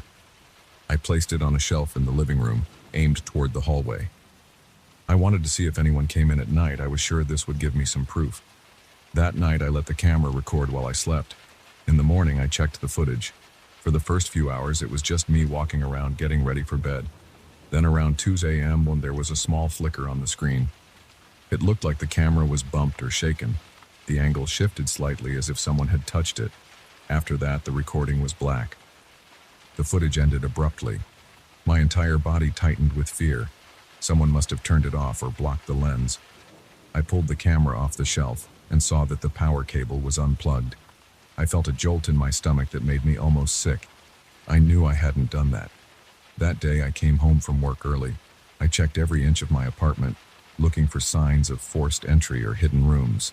I tapped the walls again. I opened the attic hatch in the hallway, climbed up, and shone a flashlight around the crawl space. It smelled dusty, and I had trouble breathing up there, but I still found nothing unusual. I came back down and closed the hatch. Then I inspected the windows. They were old, but locked from the inside. None of them were broken. The door was locked when I got home too, so I still had no idea how anyone could get in. That night, I couldn't relax. I sat in bed holding my phone, waiting for any sound. Around 3 a.m., I heard the floor creak in the living room. My heart started racing again. I felt adrenaline surge through my chest. I grabbed a flashlight from my nightstand, jumped out of bed, and rushed into the living room. The light caught a glimpse of movement near the closet. I was sure of it. I ran over and yanked the closet door open. Nobody was inside. My breath came in short, loud bursts. I stood there, shining my flashlight around. Nothing. I backed away, feeling more frustrated than ever. I decided to leave the apartment for a few days. I told my boss I needed some personal time. I stayed with a friend across town, sleeping on his couch. I felt safer there. My friend listened to my story, but I could see he didn't fully believe me. He suggested I might be imagining things due to stress, or maybe sleepwalking. I argued with him. I was certain that wasn't the case. I knew I was being watched or at least visited by someone, but I couldn't prove it. After a couple of nights away, I returned to my apartment. The first thing I noticed was a damp towel on the bathroom floor. My mind started racing again. I knew I'd turned off the water heater when I left, so there should have been no hot water. The towel smelled musty, like it had been used. I tossed it aside and walked out, checking the living room. My coffee table was moved a few inches from where it had been, and there was a dirty mug in the sink. I felt a wave of frustration and dread. I grabbed the mug and stared at it, seeing the faint coffee stain around the rim. My throat tightened, and my chest felt heavy. I'd had enough. I took out my phone and dialed the landlord's number again. He didn't pick up. I left a message telling him this was serious and I wanted to break my lease. I couldn't stay in a place where I felt unsafe. After I hung up, I started packing. I threw my clothes into suitcases, jammed my books into boxes. I didn't care if I had to leave my deposit behind. I just wanted out. Halfway through packing, I heard the front door knob rattle. My heart froze. I stopped breathing for a second. Then the knob went still. I rushed to the door. It was locked. I flung it open, stepping into the hallway with my fists clenched, but no one was there. I went back inside, slammed the door, and locked it again. I heard movement in the bathroom. That was the last straw. I ran to the bathroom and yanked the door open. The shower curtain moved slightly. My throat went dry. I pulled the curtain aside. The tub was empty, water dripping from the faucet. I stood there, feeling my pulse hammer in my ears. I shut off the tap, which was barely on, and left the bathroom. My hands shook so badly I almost dropped my phone. I spent the rest of the night awake, sitting against the wall in the living room facing the front door. My suitcase and boxes were piled up next to me. I refused to sleep. Around dawn, I heard footsteps in the hallway. I checked the peephole, but saw nobody. That sound continued on and off until the sun finally came up. As soon as it was light, I grabbed my stuff, called a friend with a truck, and waited outside. I couldn't stand another minute inside that place. My friend arrived and we loaded up the truck in record time. I locked the door behind me, left the key in the landlord's mailbox, and walked away without looking back. I never found out who was sneaking around in that apartment. Maybe it was a squatter with a secret route in and out. Maybe it was a neighbor who had a key from a previous tenant. I don't have answers, and I don't want them. All I know is that I'm done with old buildings and suspicious noises at night. I found a small studio in a newer complex. It's not fancy, but it feels safe, and that's all I care about now. I don't leave my door unlocked, and I don't ignore strange noises anymore. I keep my eyes open. I stay alert. And I've promised myself, I'll never shrug off those little signs that something isn't right ever again.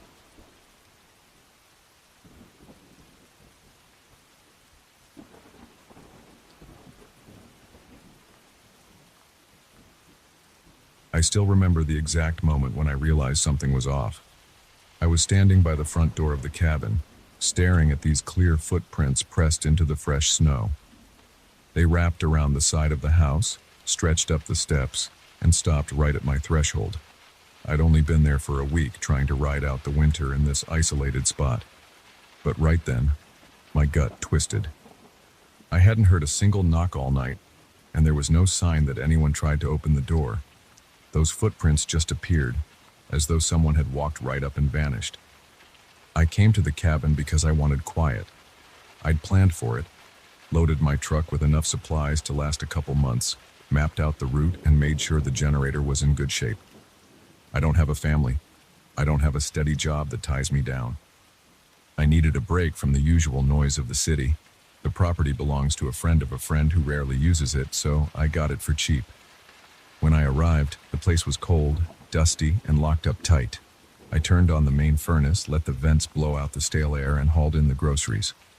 My plan was simple: read, sleep, and keep warm until spring. For the first few days, nothing felt strange. The wind rattled the trees, the crows squawked in the morning, and the ground stayed covered in a thick layer of snow. I spent the time fixing small issues around the cabin. I repaired a leaky faucet in the bathroom, tightened a few loose screws in the door hinges, and swept out some cobwebs in the corners. At night, I set up a small space heater in my bedroom, pulled thick blankets around my shoulders, and drank tea before bed. It was relaxing. I didn't expect any visitors. I had no reason to be afraid. Then on the fourth morning, I opened the front door to toss out some trash. That's when I saw the footprints. Each print was about the size of a regular boot, maybe a men's size 10. The tracks circled from the edge of the trees on the west side, cut across the yard, and went straight to the front step. My step was only partially cleared of snow, so the prints were more like deep holes right up against the door. That freaked me out. I looked around, trying to see if the person was still there. Nothing. No footprints leading away, no sign of movement. Just that row of footprints coming in from the woods, stopping at my door. I touched the doorknob and found no damage. The lock was intact. I figured maybe a hunter or a hiker came by, realized the place was occupied, and left the same way he arrived. But the lack of return footprints bothered me. I followed those tracks back into the trees. About 20 yards in, they vanished. It wasn't like the snow got softer or anything. They just stopped. I scanned the branches overhead, expecting to see broken limbs or something that suggested someone climbed up there. Nothing. The wind was blowing softly, making the pines sway. I felt my own breath catch in my throat. My ears were ringing a bit. Still, I tried to shrug it off. Maybe the wind drifted snow over the rest of the tracks. Maybe they circled around and got covered up. I returned to the cabin, shut the door, and made sure I locked it. The rest of the day I walked back and forth between windows, checking the yard. I didn't see anything suspicious. That night I kept the lights on for a while. I went from window to window again, staring out at the moonlit snow. The wind made the branches scrape against the siding. My stomach felt tense, like I'd swallowed a rock. My back muscles stayed stiff, and my shoulders ached after a while. Around midnight, I forced myself to lie down. I turned off all the lights and crawled under the blankets.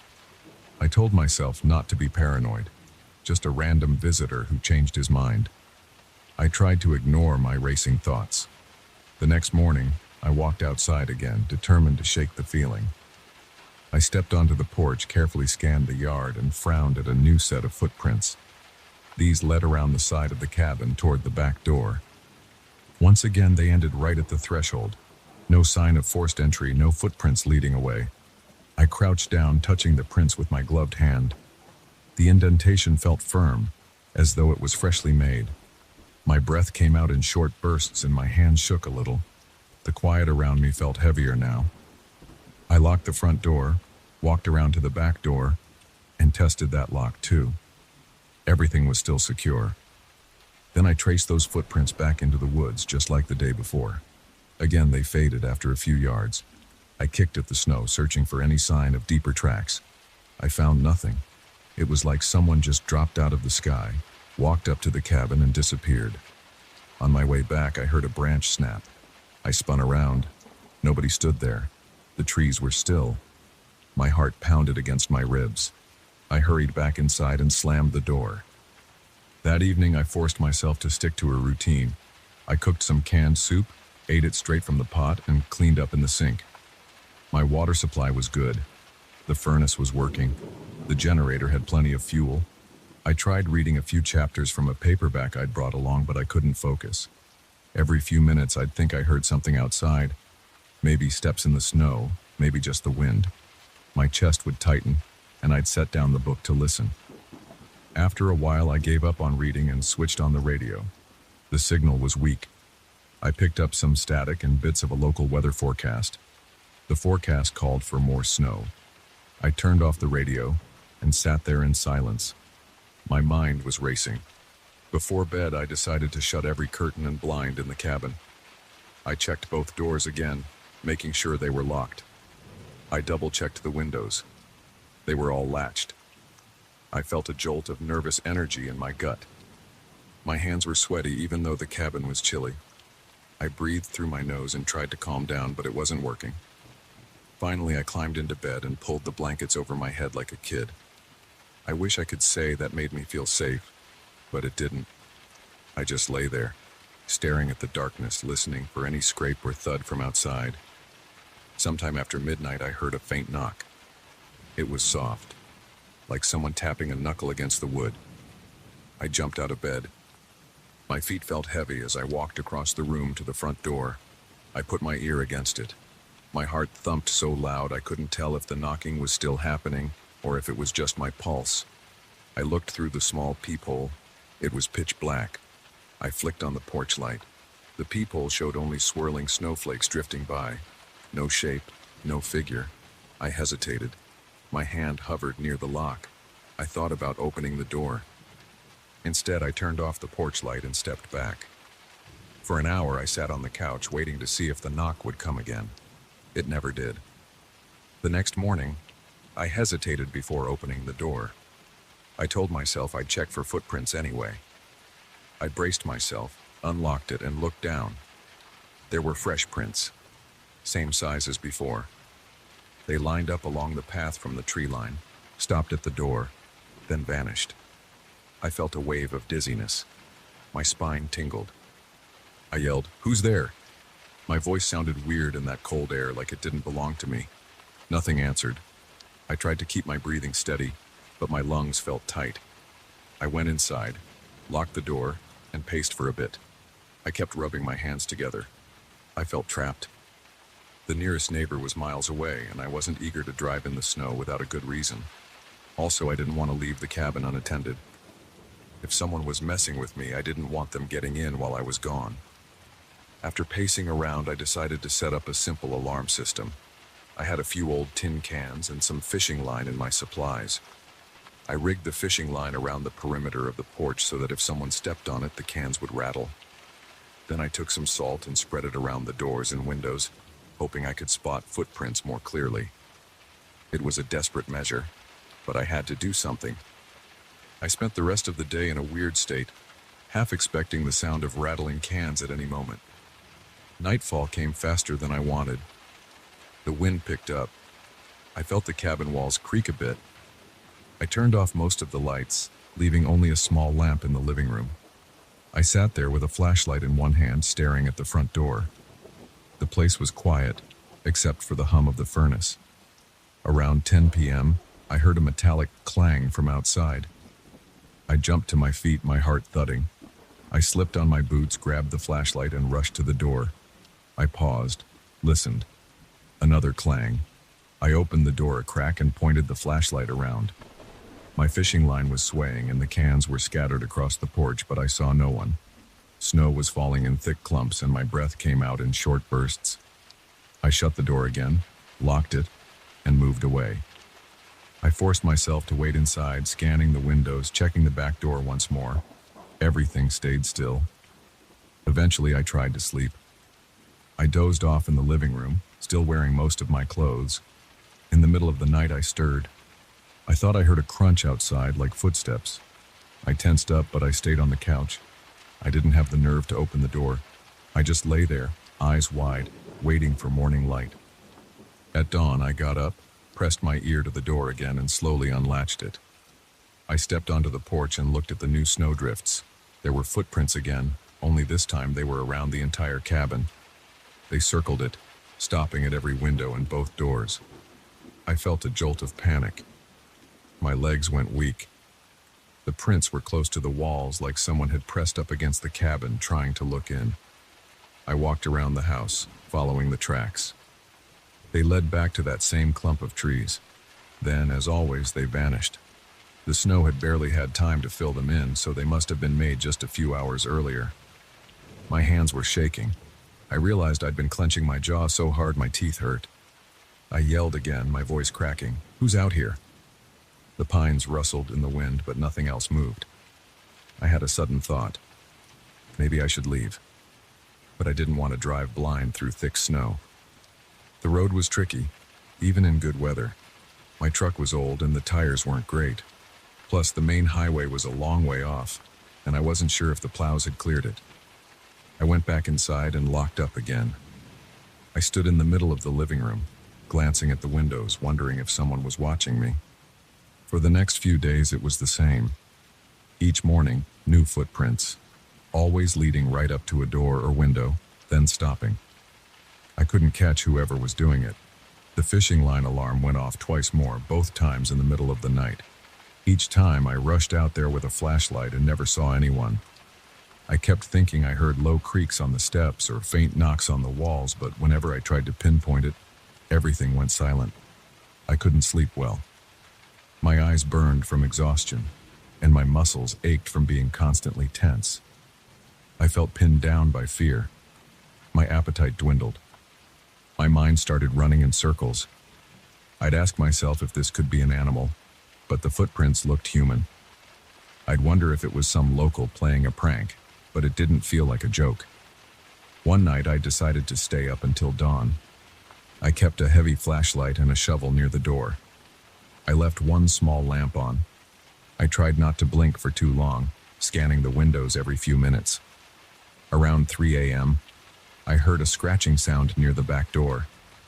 It was slow and soft. I gripped the shovel and crept across the living room.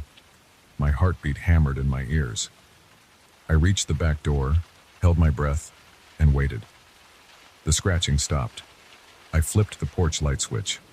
Through the window beside the door, I saw nothing but drifting snow. I clenched the shovel handle so tight my knuckles hurt. I opened the door a few inches, bracing myself. Outside, the porch was empty. I shut the door, locked it again. By the time morning came, I felt wiped out. I pushed open the front door to see if any footprints had shown up in those last hours. Of course they had. A single set walked from the forest straight to the door, right where I'd been sitting, awake, only a few feet away. Somehow, I hadn't heard or seen a thing. My brain buzzed with frustration and fear. I was close to throwing my stuff in the truck and leaving. Road conditions be damned. But a part of me felt that if I ran, whoever was doing this would follow me, or worse, break in the moment I was gone. I spent that day reinforcing the doors. I pushed a heavy dresser in front of the back door. I nailed a couple of boards across the windows, at least the ones that could be reached from the ground. The cabin looked like I was preparing for a riot, but I didn't care. I wanted a barrier between me and whoever might be out there. I tested the generator again, checked the fuel, and made sure I had my flashlight batteries lined up. By nightfall, I sat in the middle of the living room with all the lamps on, feeling my pulse race with every tiny sound. At around midnight, the furnace kicked on, and I nearly jumped out of my skin. My nerves were shot. I paced around until I felt my legs ache. I drank water straight from the bottle, gulping it down like I'd just run a race. The night passed slowly. I listened. I didn't hear the cans rattle or the scratching on the door. I told myself maybe the boards and furniture had scared them off. Maybe they gave up. But in the morning, I found new footprints again. Now they covered every single boarded window. I could see where someone had stood right up against the wood. My chest felt tight. My hands were numb. I backed up from the window. The boards hadn't been pried off, but they were scuffed, like fingers or something had scraped across them. I knew I couldn't stay any longer. I grabbed my backpack, stuffed it with the essentials, and put on my coat. I went outside and brushed the snow off my truck. My breath clouded in front of me. The morning sky was cloudy, threatening more snow. I hopped in the cab, started the engine, and cranked the heat. As I backed up, I glanced at the cabin. I swore I saw a shape in the window, but I can't be sure. It could have been my own reflection. I didn't stop to investigate. I drove down that narrow road, sliding a bit on the ice, gripping the wheel until my hands cramped. On the way out, I kept checking the rearview mirror. I half expected to see someone sprinting behind me. The trees looked so still and empty, but I felt watched. The entire drive to the main highway was tense. I arrived at a small service station, filled up the tank, and sat there for a while, breathing. My shoulders finally relaxed. I never reported anything to the local sheriff. I wasn't sure what I'd say. There wasn't a crime, not in the usual sense. No one broke in. Nothing was stolen. There were just footprints that led nowhere, every single night, ending at my door. I haven't gone back to that cabin. I've thought about it, just to see if there'd be more footprints. But every time I consider it, I feel a chill in my spine. I still don't have a clue who made them or why. All I know is that for those weeks, I felt trapped. I felt watched. Maybe there's some explanation, Some strange neighbor messing with me, some trick of the snowdrifts. But I was there. I saw how clear those prints were. I heard the scratching on the door. I felt that knock late at night. That's all I can say. It was real to me. And I can't shake the feeling that something else was waiting out there in the snow, even when I locked every door and window.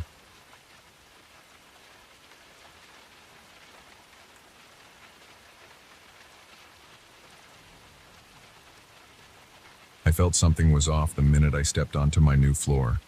The hallway was neat and clean, but it was too quiet. I didn't hear any traffic, and I didn't hear any TVs or voices. It was like being in a vacuum. I shrugged it off at first because I was tired from the move. But I couldn't shake that feeling that something wasn't right. I had come here for convenience and a fresh start. The rent wasn't cheap, but the location was perfect for my job. I didn't expect the total silence. I thought I would hear cars honking outside or maybe somebody arguing next door, but I heard nothing. It was the first clue that my new life in this building wouldn't be normal.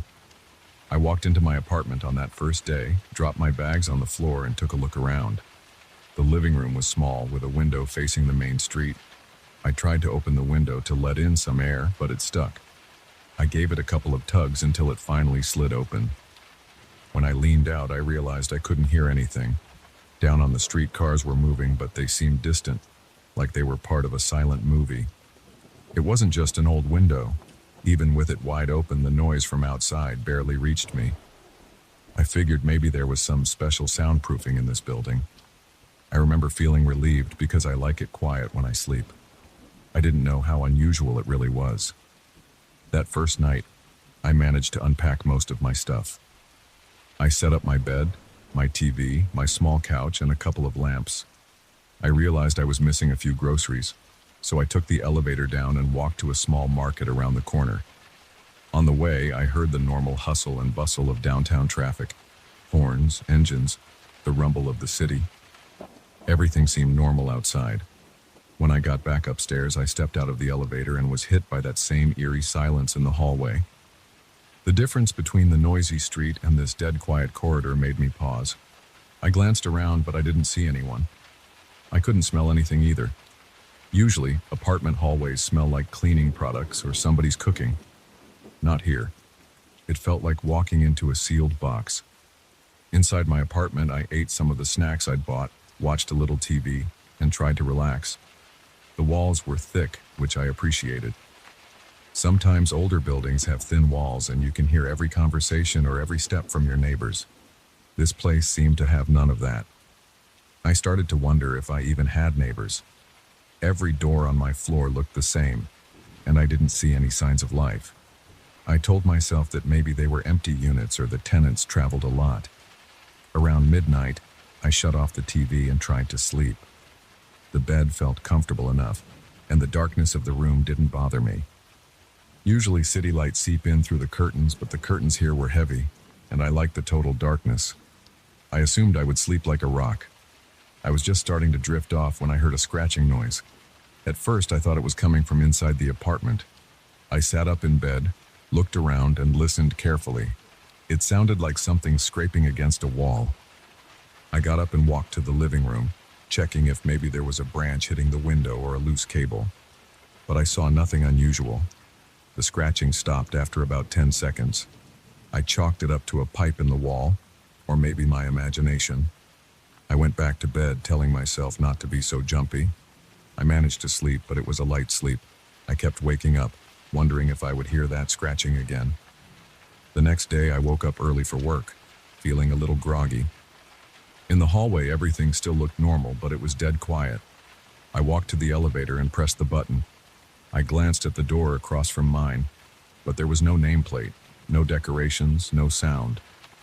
I rode down in silence, and the moment I stepped outside, the everyday city noise rushed back in. It was almost comforting. I worked all day, trying not to think too much about my new place, but I felt a little uneasy. I told a coworker about it during lunch, how weirdly quiet my apartment was, and he said maybe the building had top-tier sound insulation. I joked that it was a little too effective. He laughed, and I tried to forget about it. That evening, I got home around 8. The hallway was dark because one of the overhead lights was out. I reached my door and realized I still hadn't heard a single person on my floor. No footsteps, no music, no doors opening or closing. It was getting under my skin, but I kept telling myself to calm down. Maybe everyone else was on vacation, or maybe there were offices here and not many actual residents. I went inside and turned on every light. I set my groceries on the kitchen counter and made myself some dinner. I watched TV for a while, and the quiet hallway faded from my thoughts. I felt better once I was distracted by a show. Around 11, I turned off the TV and walked to my bedroom. I was about to lie down when I heard the scratching again. It was faint, like it was coming from far away. I froze and listened. The sound repeated every few seconds, like something rubbing against a wall. My heart started pounding. The back of my neck felt tight. I turned on the lights in my bedroom and stood there waiting to hear it again. It kept going. I couldn't tell if it was coming from above, below, or next door. It sounded like it was in the walls. I opened my apartment door and stuck my head out into the hallway. The corridor lights were dim and the silence out there was complete. I couldn't hear the scratching from the hallway. It only seemed audible inside my apartment. I shut the door slowly and locked it. My palms felt clammy. I stood in my living room, not sure what to do. Eventually, the scratching stopped. I told myself I was probably imagining it. For the next few days, I tried to ignore the whole thing. I went to work and came home. The hallway stayed silent. The scratching came and went at night, but it always faded before I could investigate. On Friday, I decided to talk to the building manager. I went to the management office on the ground floor during my lunch break. The manager was an older man with a blank expression. He barely looked up from his desk when I asked if there were any issues with rodents or plumbing. He said no. I asked if the building was fully occupied. He said most of the floors were, but my floor only had a couple of residents. He didn't offer more details. I felt a little uneasy talking to him. He seemed uninterested in my concerns. He just told me to fill out a maintenance request if I heard anything else strange. That night, I got home feeling tense. I kept expecting to run into someone else in the hallway, but I never did. I pressed my ear against the door next to mine and listened. Nothing.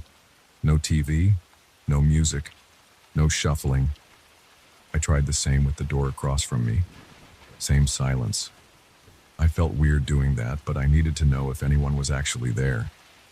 I gave up and went into my apartment. The rest of the evening was quiet until around midnight. That scratching sound returned, but this time it was louder. It seemed to come from the corner of the living room. I went over there and put my ear to the wall. My heart was beating so hard that my chest felt tight. I heard a soft scraping sound behind the drywall. It was like something was trying to dig through. I banged on the wall with my fist. The noise stopped right away. I held my breath and stepped back. I stood there for a minute, waiting to see if it would start again, but it didn't. I felt a wave of relief, but it didn't last long. I realized I was starting to sweat. My shirt stuck to my back. I wiped my forehead, turned off the lights, and went to bed. I couldn't sleep well. Every time I closed my eyes, I pictured something on the other side of that wall. Saturday, I decided to spend more time investigating. I stayed in the apartment all day, listening for any sounds. I turned off the TV and just sat in my living room. It felt strange because of how quiet everything was. It was like living in a soundproof box.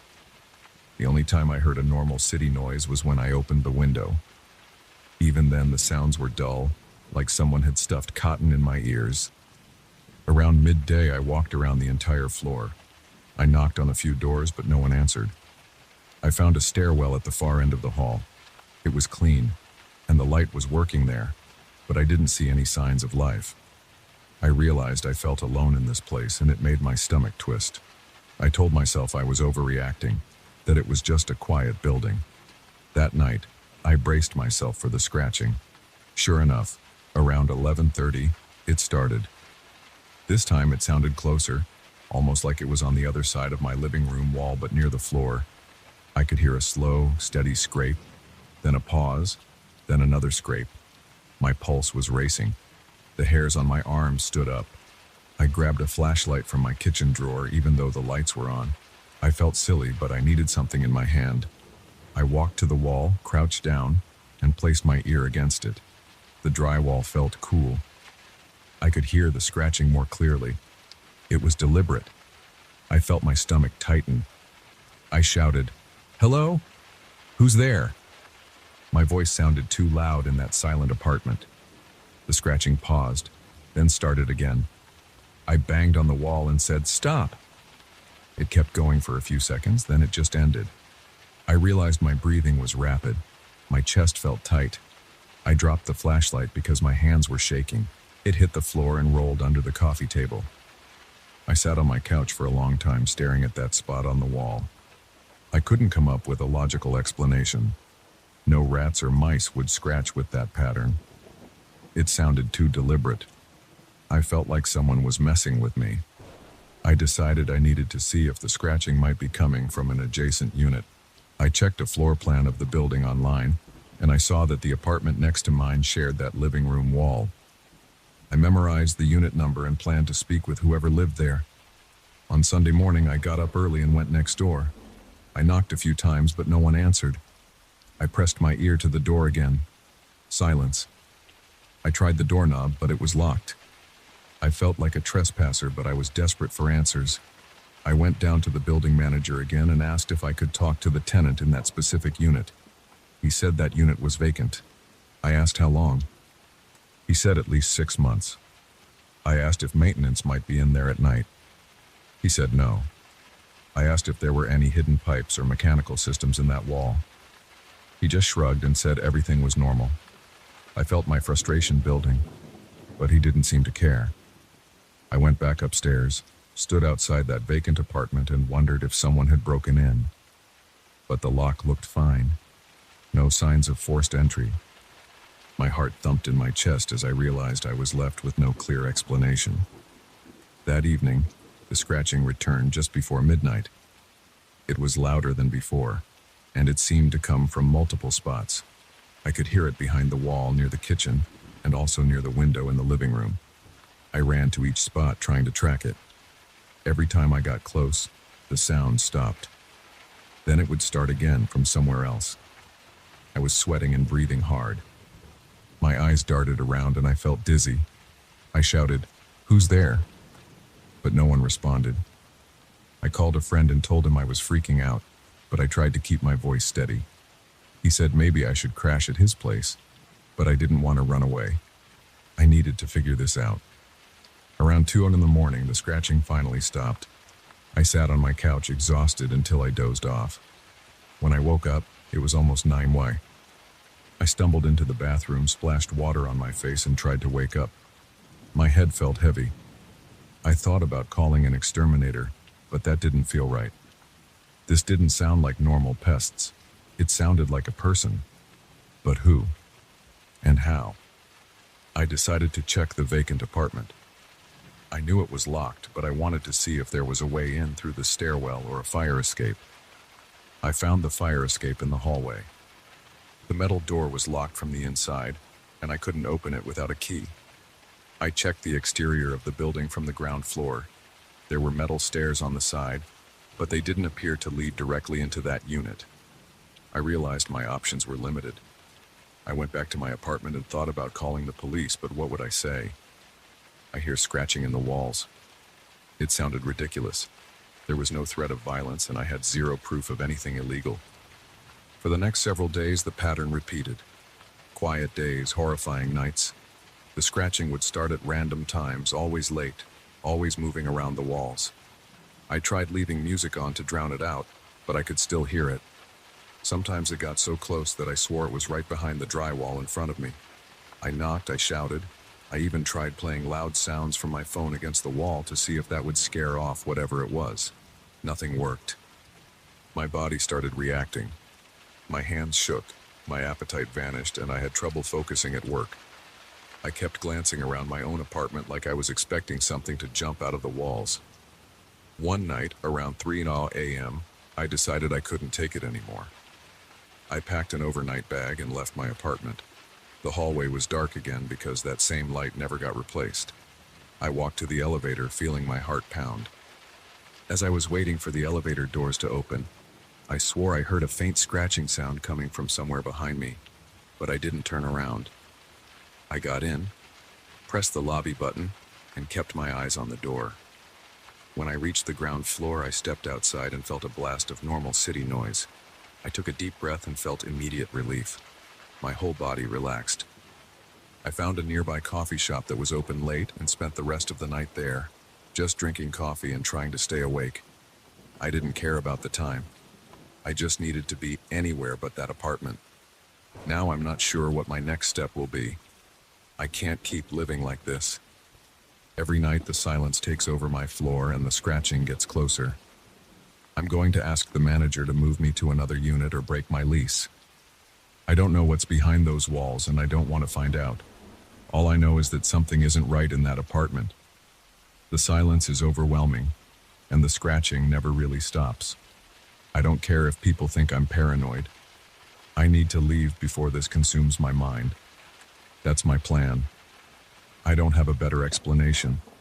I just know I'm done. If there's one lesson I've learned, it's that sometimes silence is worse than any noise. And whatever is causing that scratching doesn't seem to care if I want peace. It's there, night after night, reminding me that I'm not alone on that silent floor. I can't see it, I can't prove it, but I hear it. And that's enough to make me leave.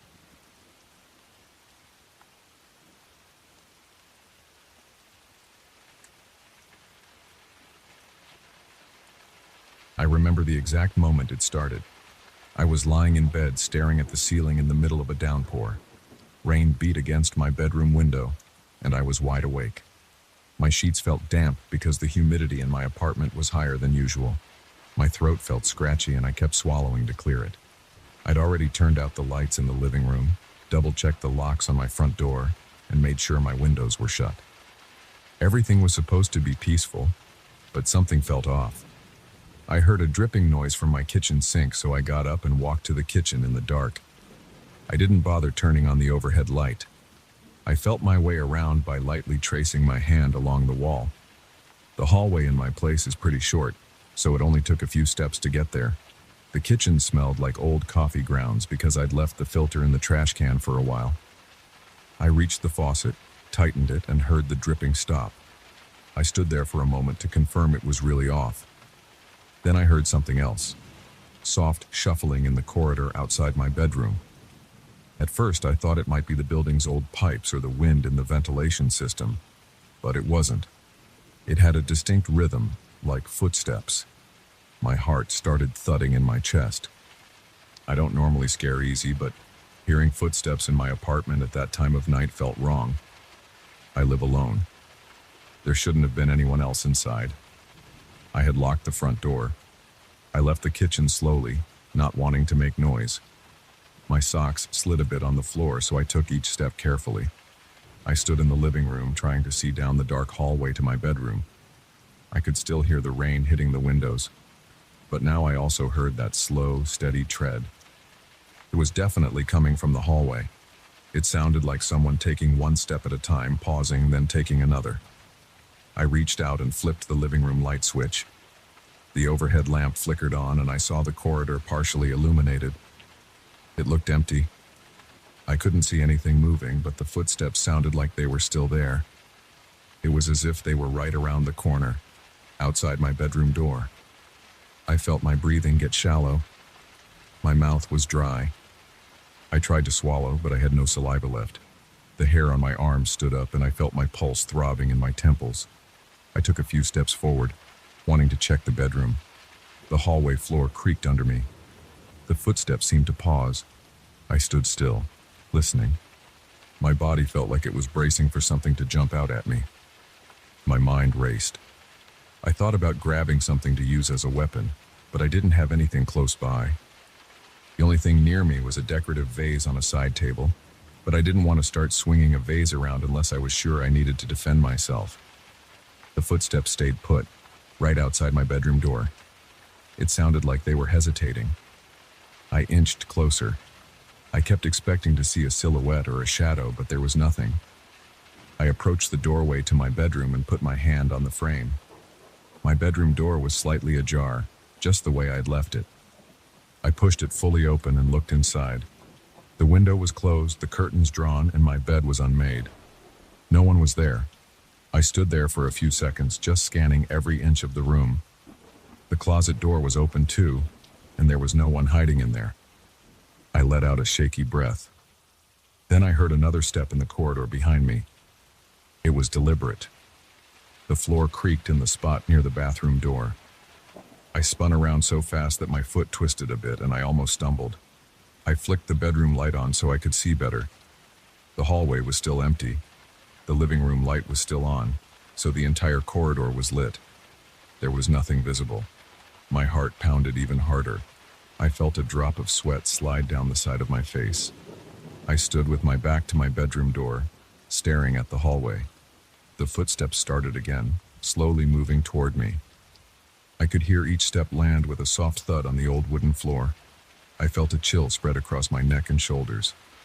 I had a sudden impulse to speak, to tell whoever it was to leave, but I couldn't make my voice work. My mind was full of scattered thoughts. Should I call the police? Should I run to the front door and get out?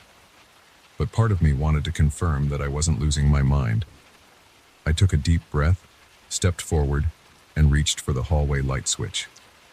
I flipped it on, and the overhead fixture buzzed for a moment before lighting up the corridor completely.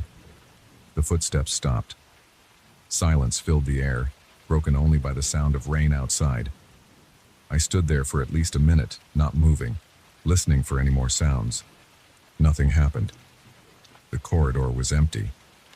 My eyes scanned from the living room entrance to the bathroom door to the small coat closet at the end. Everything looked normal.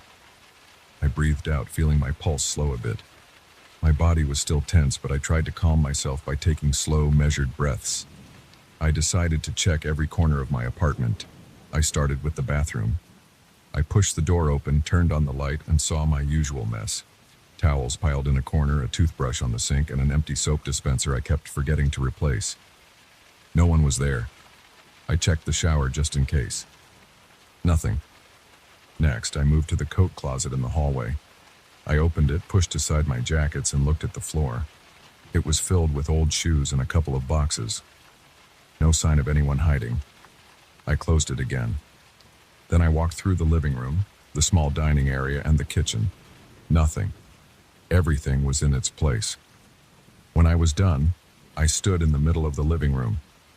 The adrenaline rush was wearing off, and I felt a little lightheaded. My stomach churned, and I noticed how tense my neck was.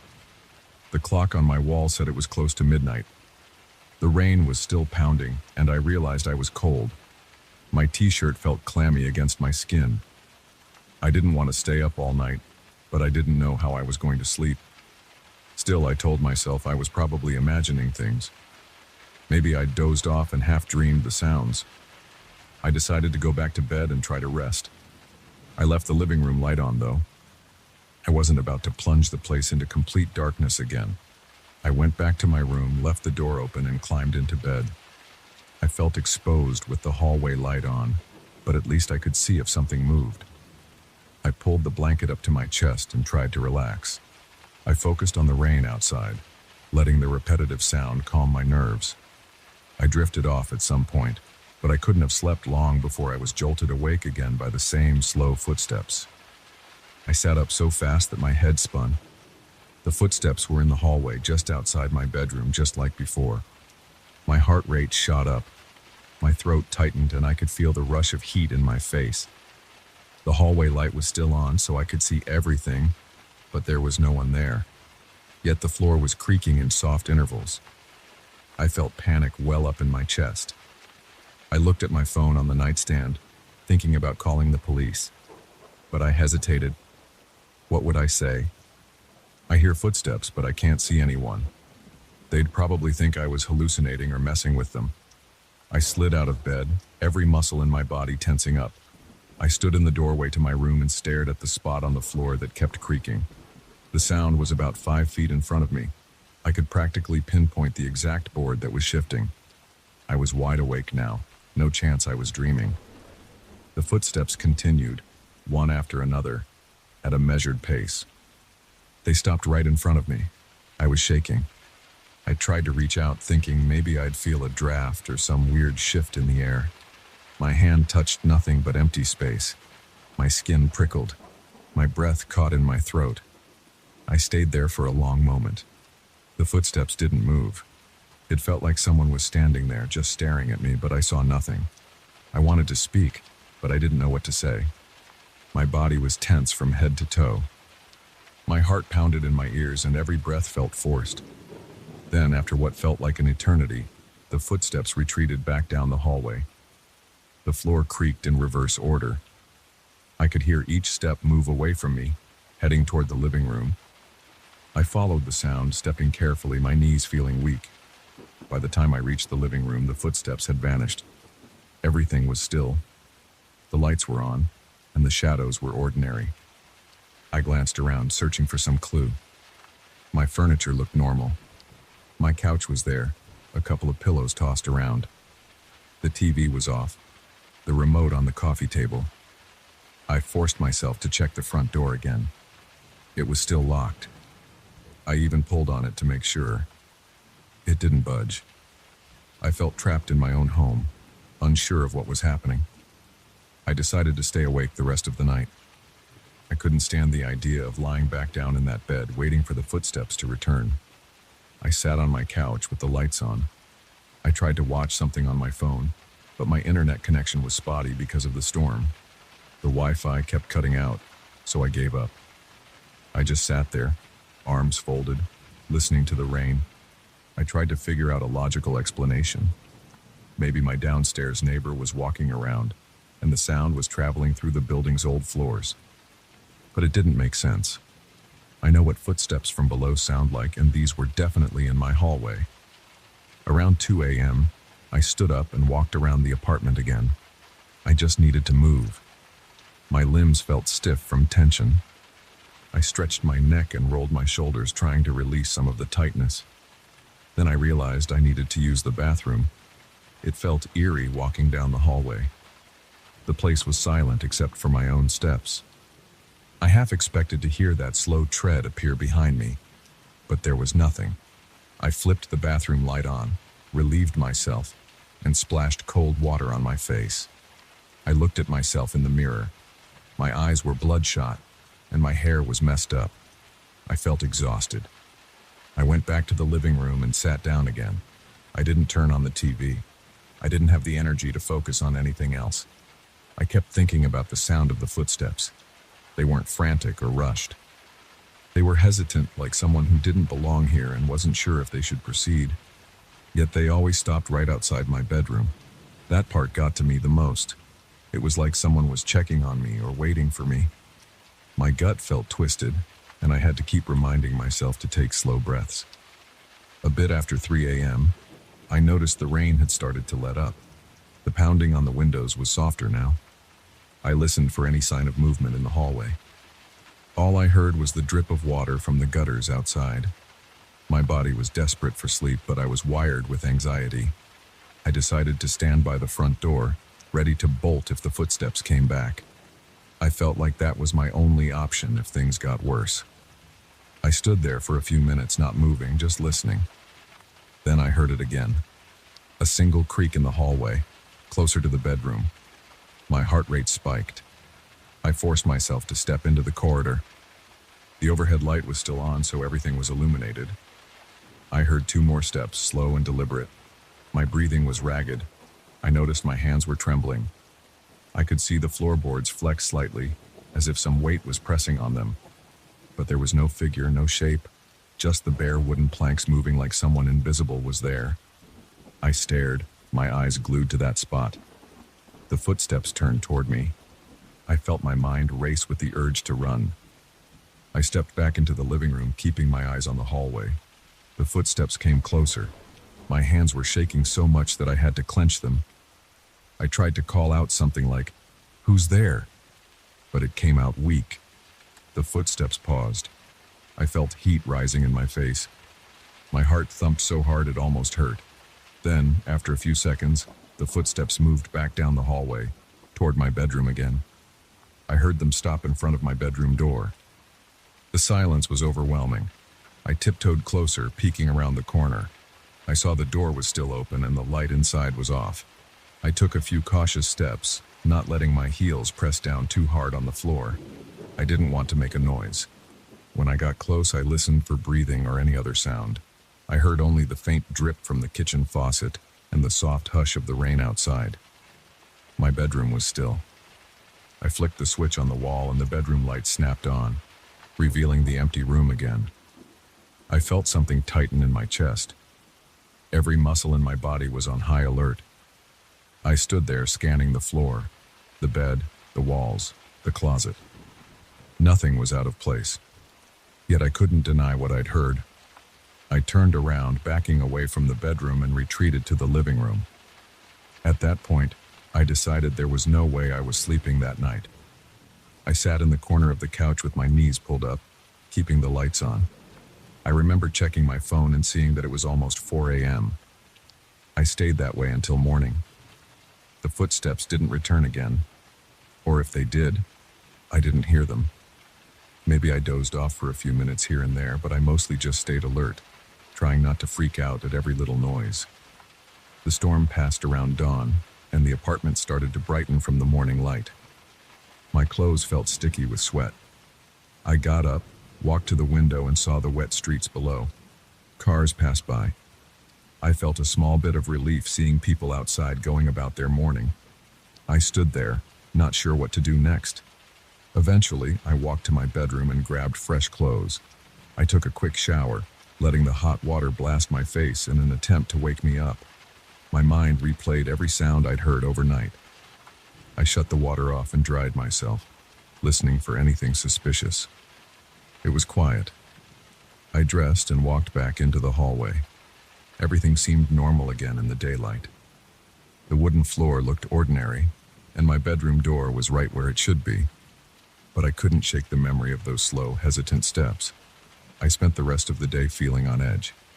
I wanted to talk to someone about it, but I didn't know where to start. I didn't want anyone thinking I was losing it. I tried to go about my usual routine, but I felt trapped in my own head. Every time I passed the hallway, I paused and listened. When I went to bed that next night, I left multiple lights on. I propped my bedroom door open, and I kept my phone in my hand, ready to call for help if the footsteps returned. And they did return. They returned again and again on different nights, always with the same slow, deliberate pattern, always stopping right in front of my bedroom door. No matter how many times I checked, I never found anyone in my apartment. No one ever came in, no one ever appeared. But the steps kept happening. I tried recording them on my phone, but the audio always came out faint or mixed with ambient noise. I tried sleeping with earplugs, but I could still feel the vibrations in the floor. After each time, I'd search every nook and cranny, and I'd find nothing out of place. It's been going on for a while now, and I still don't have answers. I'm just stuck in this strange cycle, hearing those footsteps at night, unable to find any explanation. They're always slow and hesitant, and they always stop right at my bedroom door, like someone standing there watching. And that's my story. I live with it, night after night, in this small apartment where I'm supposed to be alone. I've never gotten used to it, but I've learned to manage my fear. I keep every light on, and I stay alert. The rain doesn't help. I associate it with the first night I heard those steps. But even on clear nights, I sometimes wake up to that same dreadful sound, letting me know I'm not as alone as I want to believe. And every time, the steps end at my door, but no one ever enters.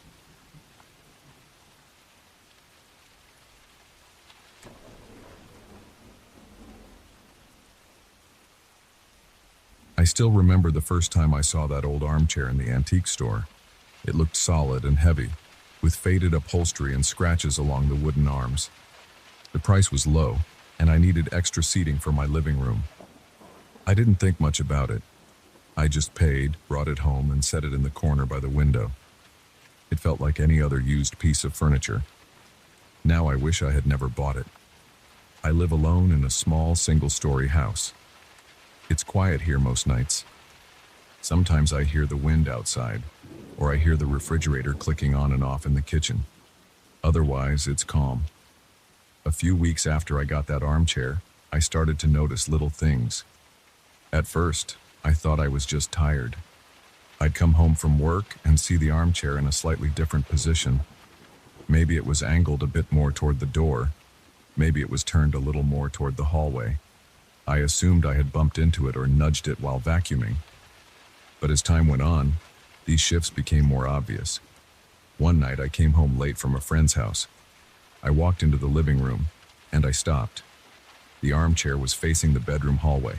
That was weird because I always leave it facing the TV. I told myself I was mixing up my memories. I told myself maybe I had turned it that way earlier and forgot. I felt a bit uneasy, but I shrugged it off. I sat down on my couch, watched some TV, and tried not to stare at the armchair. The first time I smelled that strange odor, it was around midnight. I'd been lying in bed trying to fall asleep. Suddenly I got a whiff of something rotten. It wasn't overwhelming, but it was there. I sat up, turned on the light, and sniffed around the room. I thought maybe the trash in the kitchen needed to be taken out. I got up, walked around, checked the trash. It was fine. I checked the sink. Nothing there. I walked into the living room and noticed the armchair again. It seemed closer to the window than before, like it had scooted a few inches. My mind was racing, but I still tried to push it aside. I opened a window to get fresh air, but the smell lingered for a few more minutes before it disappeared. Over the next several nights, the armchair kept changing positions. Sometimes I found it tilted toward the front door. Other times it was pointed right at the couch. Once I even discovered it facing my bedroom door. Each time that foul smell would drift by, last for a while, then fade.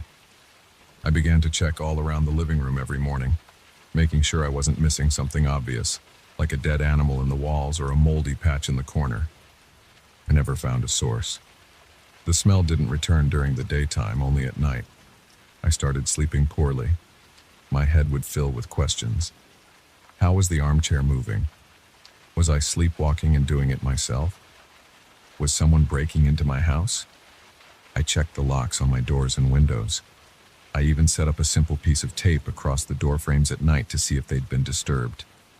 They never were. I considered putting a camera in the living room, but I held off. Part of me didn't want to see what might show up on a recording. Each night I'd walk around the house, checking corners, looking for any sign that someone else had been inside. I'd peer under my bed, check the closets, and make sure every window was locked. I started turning on a small lamp in the living room at bedtime.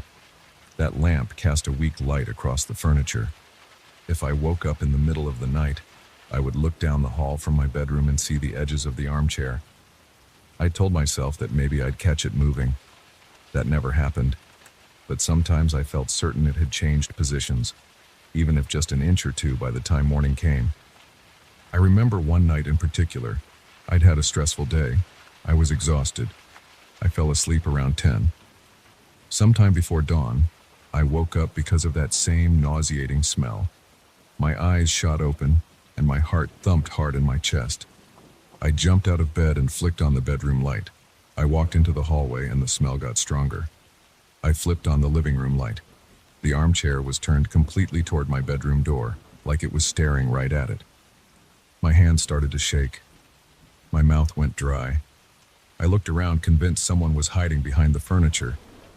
I checked the windows and the door, but nothing was broken or unlocked. I returned to bed, but I didn't sleep much. I kept tossing and turning, listening for any noise. The next morning, I decided to move the armchair out to the garage. I grabbed it by the wooden arms and dragged it across the floor. It left scratches on the hardwood, but I didn't care. I struggled to get it through the doorway and down the small step into the garage, but I forced it in there. I left it in the middle of the garage, facing a blank wall. I dusted off my hands and locked the door behind me. That night, I slept better. I still felt uneasy, but at least I knew the armchair was out of the house. When I got up in the morning, I walked into the garage to check on it. It was in the same spot. I felt a small wave of relief. I went to work, feeling less anxious. I came home that evening, made some dinner, and relaxed in the living room. I still felt a little on edge, but I told myself the worst was over. Then, around midnight, I heard a scraping sound from the garage. I bolted upright on the couch. My heart pounded in my ears. I picked up a flashlight and walked to the door that leads into the garage. I opened it slowly, shining the light in front of me. The armchair was right where I had left it, but it was slightly tilted. It looked like it had pivoted toward the door. My chest tightened and I felt cold sweat on my forehead. I stepped forward and stared at it for a full minute. I noticed that same rotten smell drifting around me. I backed out and closed the door. I couldn't sleep the rest of that night. Every time I shut my eyes, I imagined the armchair scraping across the garage floor on its own. I kept hearing noises in my mind, though I wasn't sure if they were real. Around 3 in the morning, I felt compelled to check the garage again. I tiptoed to the door, but I didn't open it. I placed my ear against the wood. The house was silent, except for a faint hum from the refrigerator. I didn't smell that odor anymore. I went back to my bed and lay there until sunrise. The next day, I decided to get rid of the armchair. I called a junk removal service, but they were backed up for a week. I considered taking it to the dump myself, but I drive a small car and the armchair wouldn't fit. I called a buddy who has a pickup truck, but he was out of town for a few days. I felt stuck with it, so I decided to keep it in the garage until I could haul it away. That evening, I tried to ignore the fact that it was still in my garage. I ate a quick dinner and watched some TV. At one point, I heard a light thumping noise from outside. I turned the TV volume down and listened. It sounded like something brushing against a wall. My throat went dry. I stood up and walked to the garage door. I stood there, my ear close to the wood. I heard a soft scraping sound, almost like fabric dragging across the concrete floor. I felt a chill spread across my arms. My hands trembled as I reached for the doorknob. I stepped into the garage and clicked on the overhead light. The armchair was sideways, closer to the door than before. I could see fresh scrape marks on the floor. I felt a surge of panic. My mind raced. I had no explanation for this. Nobody else was in my house, and the windows in the garage were sealed and locked. I could smell that rotten stench again. It made my stomach churn, and I had to swallow hard to keep from gagging. I forced myself to approach the armchair. I tried pushing it back to the center of the garage, but I felt uneasy touching it. My hands shook on the armrests, and I held my breath to avoid that horrible smell. I walked back inside, locked the door, and put a chair against the handle. I turned on every light in the house. I paced around the living room, trying to calm down, but my thoughts wouldn't settle. Eventually, I sat on my couch, hugging a throw pillow, just staring at the hallway. I couldn't focus on anything else. My body felt wired, like I'd had too much caffeine. My legs kept bouncing and my breath felt shallow. I stayed like that for hours, unable to sleep. When morning came, I called my buddy again. He was still out of town. I checked the junk removal service and they said they could come in 3 days. I told them to put me on the schedule. I spent the rest of the day at a cafe. I didn't want to be in the house. I tried to read the news on my phone, but I couldn't concentrate. My mind kept going back to that armchair and the way it had turned toward the door. When I finally returned home in the late afternoon, I walked straight to the garage. It was in the same spot as the night before. I opened all the windows in the house to clear out any trace of that smell. It helped a bit. That night I sat up in bed, reading with a bright lamp on. I heard 3 distinct thuds coming from the garage. It sounded like the armchair was banging against the wall. My heart sank. I got up, grabbed a baseball bat from my closet, and crept to the garage door. I pressed my ear against it. I heard another thump. It was faint, but it was there. My arm hair stood on end, and I felt sweat rolling down my back. I flung the door open and I shined a flashlight into the garage. The overhead light was still on, and the armchair looked closer to the door again, angled toward me. Fresh scrape marks were on the floor, and a small pile of dust had collected near one of its legs. I don't know why I did it, but I felt a sudden burst of anger. I took the baseball bat and swung it at the armchair's leg. The sound of wood cracking against wood echoed in the garage. I hit it again, knocking a chunk of the chair's leg loose. My heart pounded, and my breath came in gasps. I felt a sting in my hands from the vibration of the bat. I stared at the chair. waiting for something to happen. For a moment I thought I heard a soft groan, but it might have been my own breathing. I left the garage, locked the door, and went back inside. I didn't sleep much. The next morning I checked the chair again. It was still in the same place, with the chipped leg lying on the floor next to it. The smell was weaker, almost gone. That entire day I kept checking the chair, expecting it to move again. It never did. I waited for the junk removal guys, but I didn't hear a single noise from the garage. The smell never returned. I still felt on edge, but I was relieved that at least it wasn't moving anymore. 2 days later, the junk service showed up. They backed a truck into my driveway and 2 men carried the armchair away. I watched them load it into the back of the truck. One of them complained about the weight, and the other said it smelled weird. I just nodded, paid them, and locked my door as soon as they left. That night my house felt quiet again. I slept better than I had in weeks. I woke up in the morning without that sense of dread. No strange smells, no weird noises, and no furniture changing positions. I kept checking the corners of my house just in case, but nothing felt off. It's been a few days since then, and I think it's over. I can't explain any of this. I don't know if the armchair was haunted or if there's some bizarre logical explanation. All I know is that it's gone now, and my house finally feels normal. I still get jumpy when I walk into the living room at night. Sometimes I flick on the light and half expect to see that armchair staring back at me. But it's not there. It's gone. I'm telling this story because it rattled me in ways I never expected. I feel uneasy even sharing it, but I need to. I don't feel fully settled, but at least I can breathe again. And if I ever see another old armchair in a store, I'm not going to buy it. I've learned my lesson. No more antiques. I just want peace. I want a quiet, uneventful life. If you ever see a piece of furniture that feels off, trust your instincts. That's all I can say. It's not worth the sleepless nights and the gnawing sense that something is in your house, watching you when you're alone. Now, I'm just glad it's over.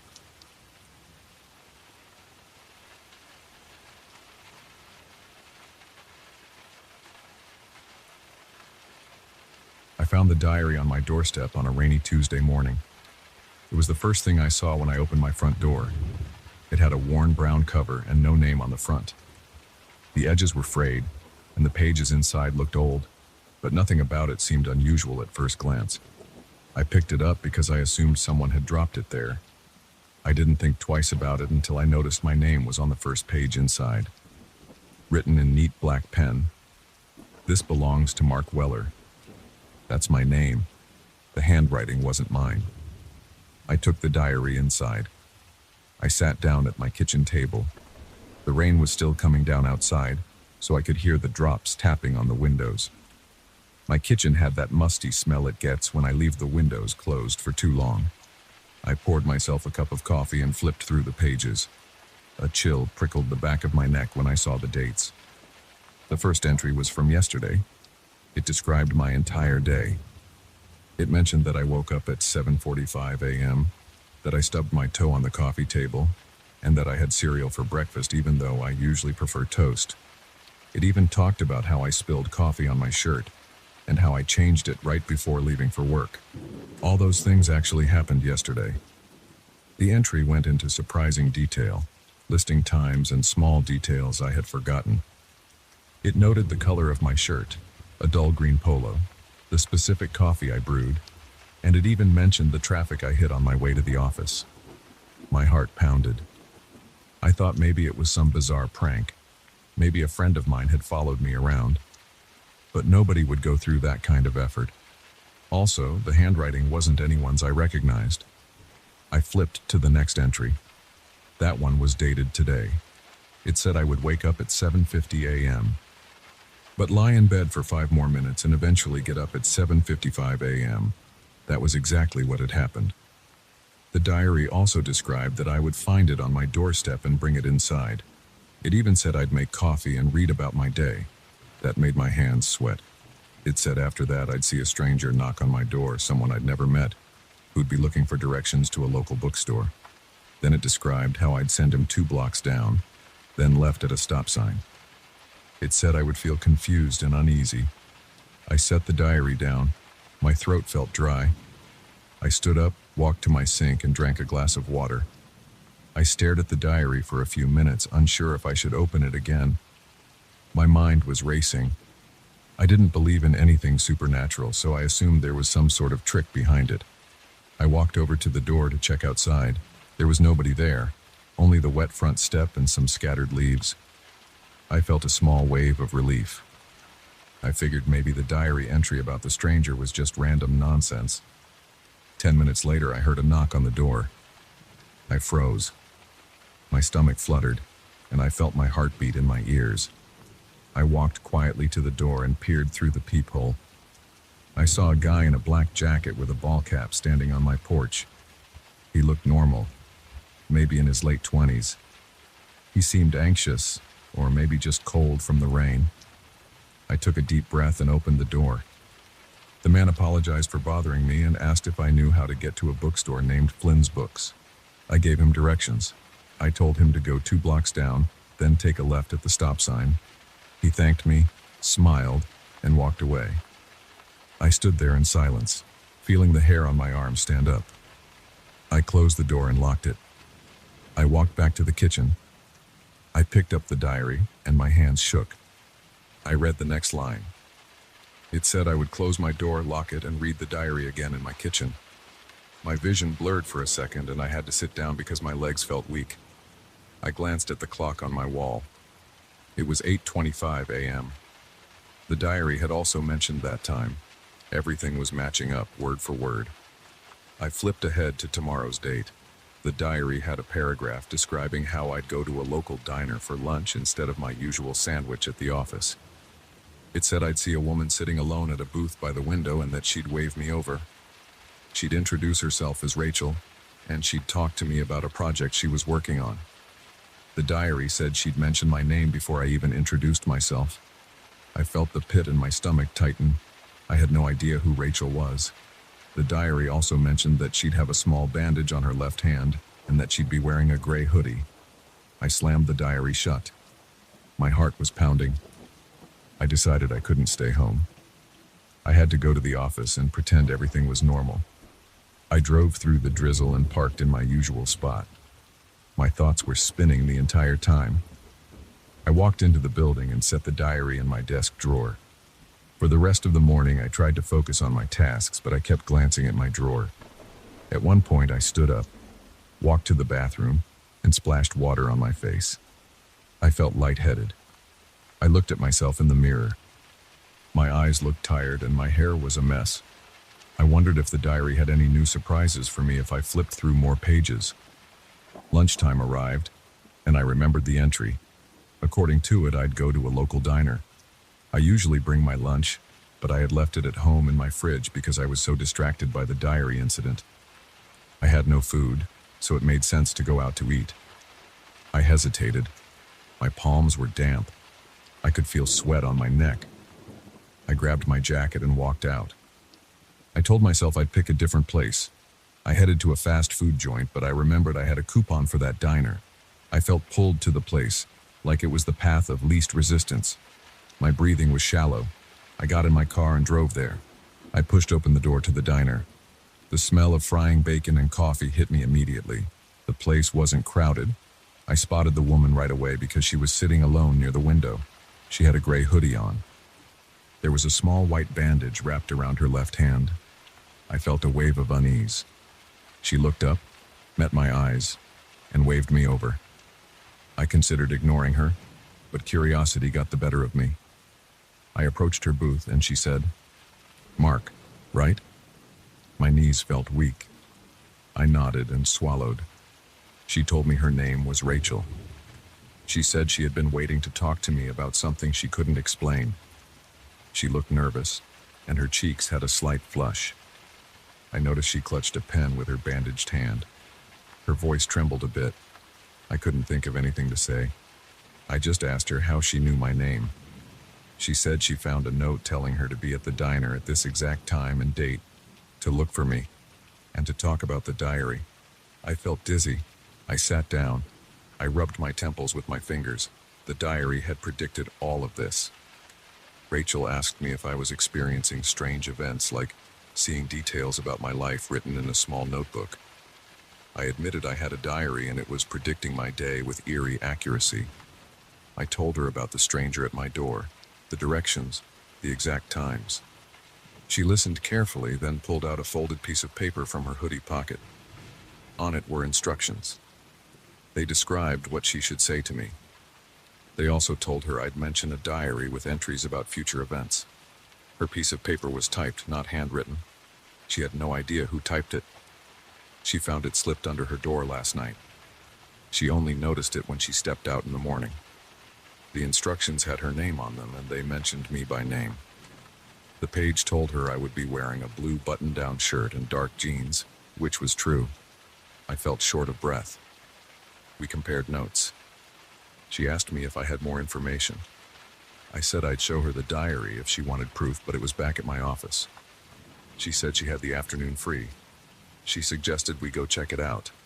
I wanted to say no, but I also wanted answers. We finished our lunch in silence. I had a club sandwich that tasted bland. My appetite was gone. I forced myself to chew and swallow. I sipped my water and noticed my hands were shaking a little. We walked out together. Outside, the drizzle had stopped, but the streets were still wet. Cars splashed small puddles as they passed. I led her to my car. She got in, and we drove the 10 minutes back to my office building. During the ride, we didn't talk much. She kept fiddling with the bandage on her hand. I kept my eyes on the road and glanced at her occasionally. She was breathing slowly, and her foot tapped the floor. We were both on edge. At my desk, I pulled out the diary. Rachel leaned in close, looking at the handwritten entries. She asked if I recognized the writing. I told her I didn't. I flipped to tomorrow's date again. Now there was another section describing how I'd bring a woman named Rachel to my office and show her the diary. That entire situation was already spelled out in neat paragraphs. The diary claimed that she and I would form some sort of plan to track down who wrote these notes. Then it mentioned we would see a bearded man wearing a red plaid shirt standing in the lobby, staring at us as we walked out. This man would say something cryptic about time running out, then leave. That made me rub the back of my neck, trying to ease the tension. Rachel looked at the entry and shut the diary. She glanced around my small, cluttered workspace. She asked if I had any leads on who might have left it. I had no clue. I didn't recall anyone suspicious in the last few days. I suggested we might call the police, but then I realized how insane this would sound. We decided to see if the next part of the diary's prediction would happen. We walked to the lobby, and we stood near the receptionist's desk. We stayed there for 5 or 6 minutes, waiting. I felt my stomach twist. Rachel stood with her arms crossed, tapping her foot on the tile. A man wearing a red plaid shirt entered through the front doors. He had a thick beard and a baseball cap. He paused in the doorway, looked directly at us, and frowned.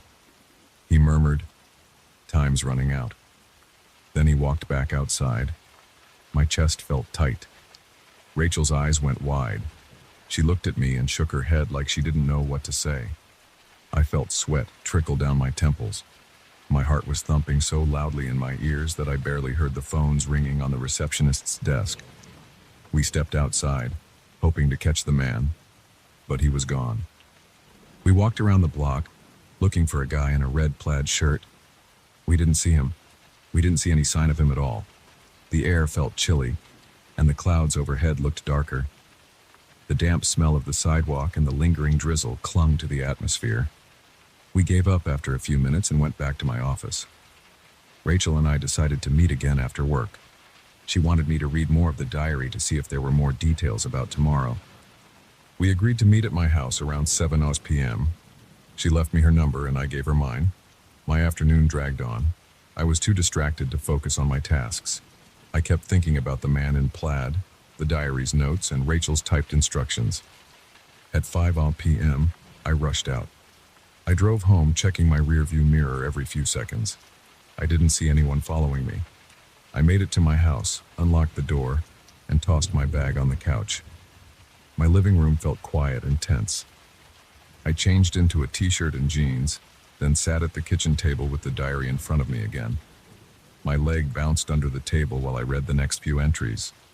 They mentioned me and Rachel trying to find some old building in town, an abandoned warehouse near an industrial park.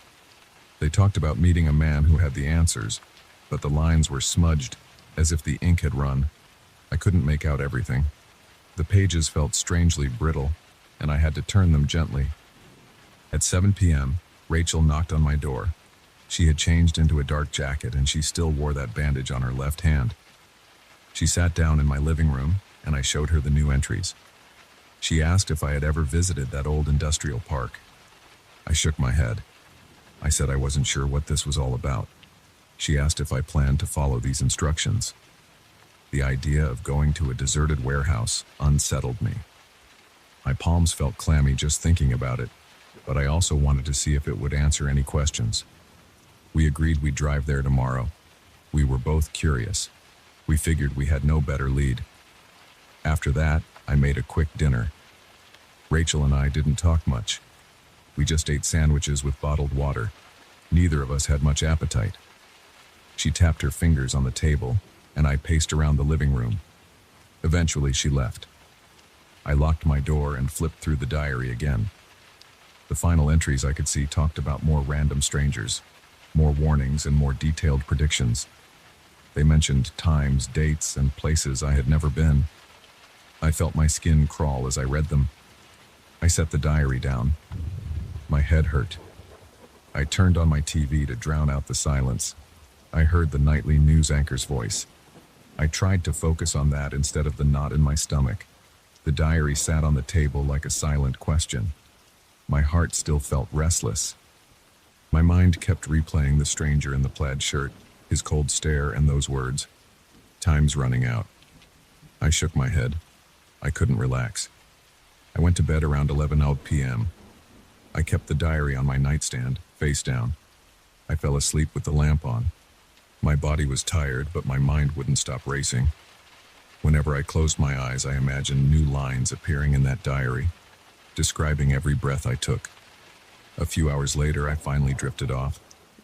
I don't know what tomorrow will bring. All I know is that the diary hasn't been wrong yet. I feel stuck between wanting to ignore it and wanting to find out how it knows my future. And I have no clue who left it on my doorstep. But I can't deny it's real. I can't pretend it's just a coincidence. My day has matched every entry, down to the smallest details. Even now, my mouth is dry, my hands are stiff, and I feel like something big is about to happen.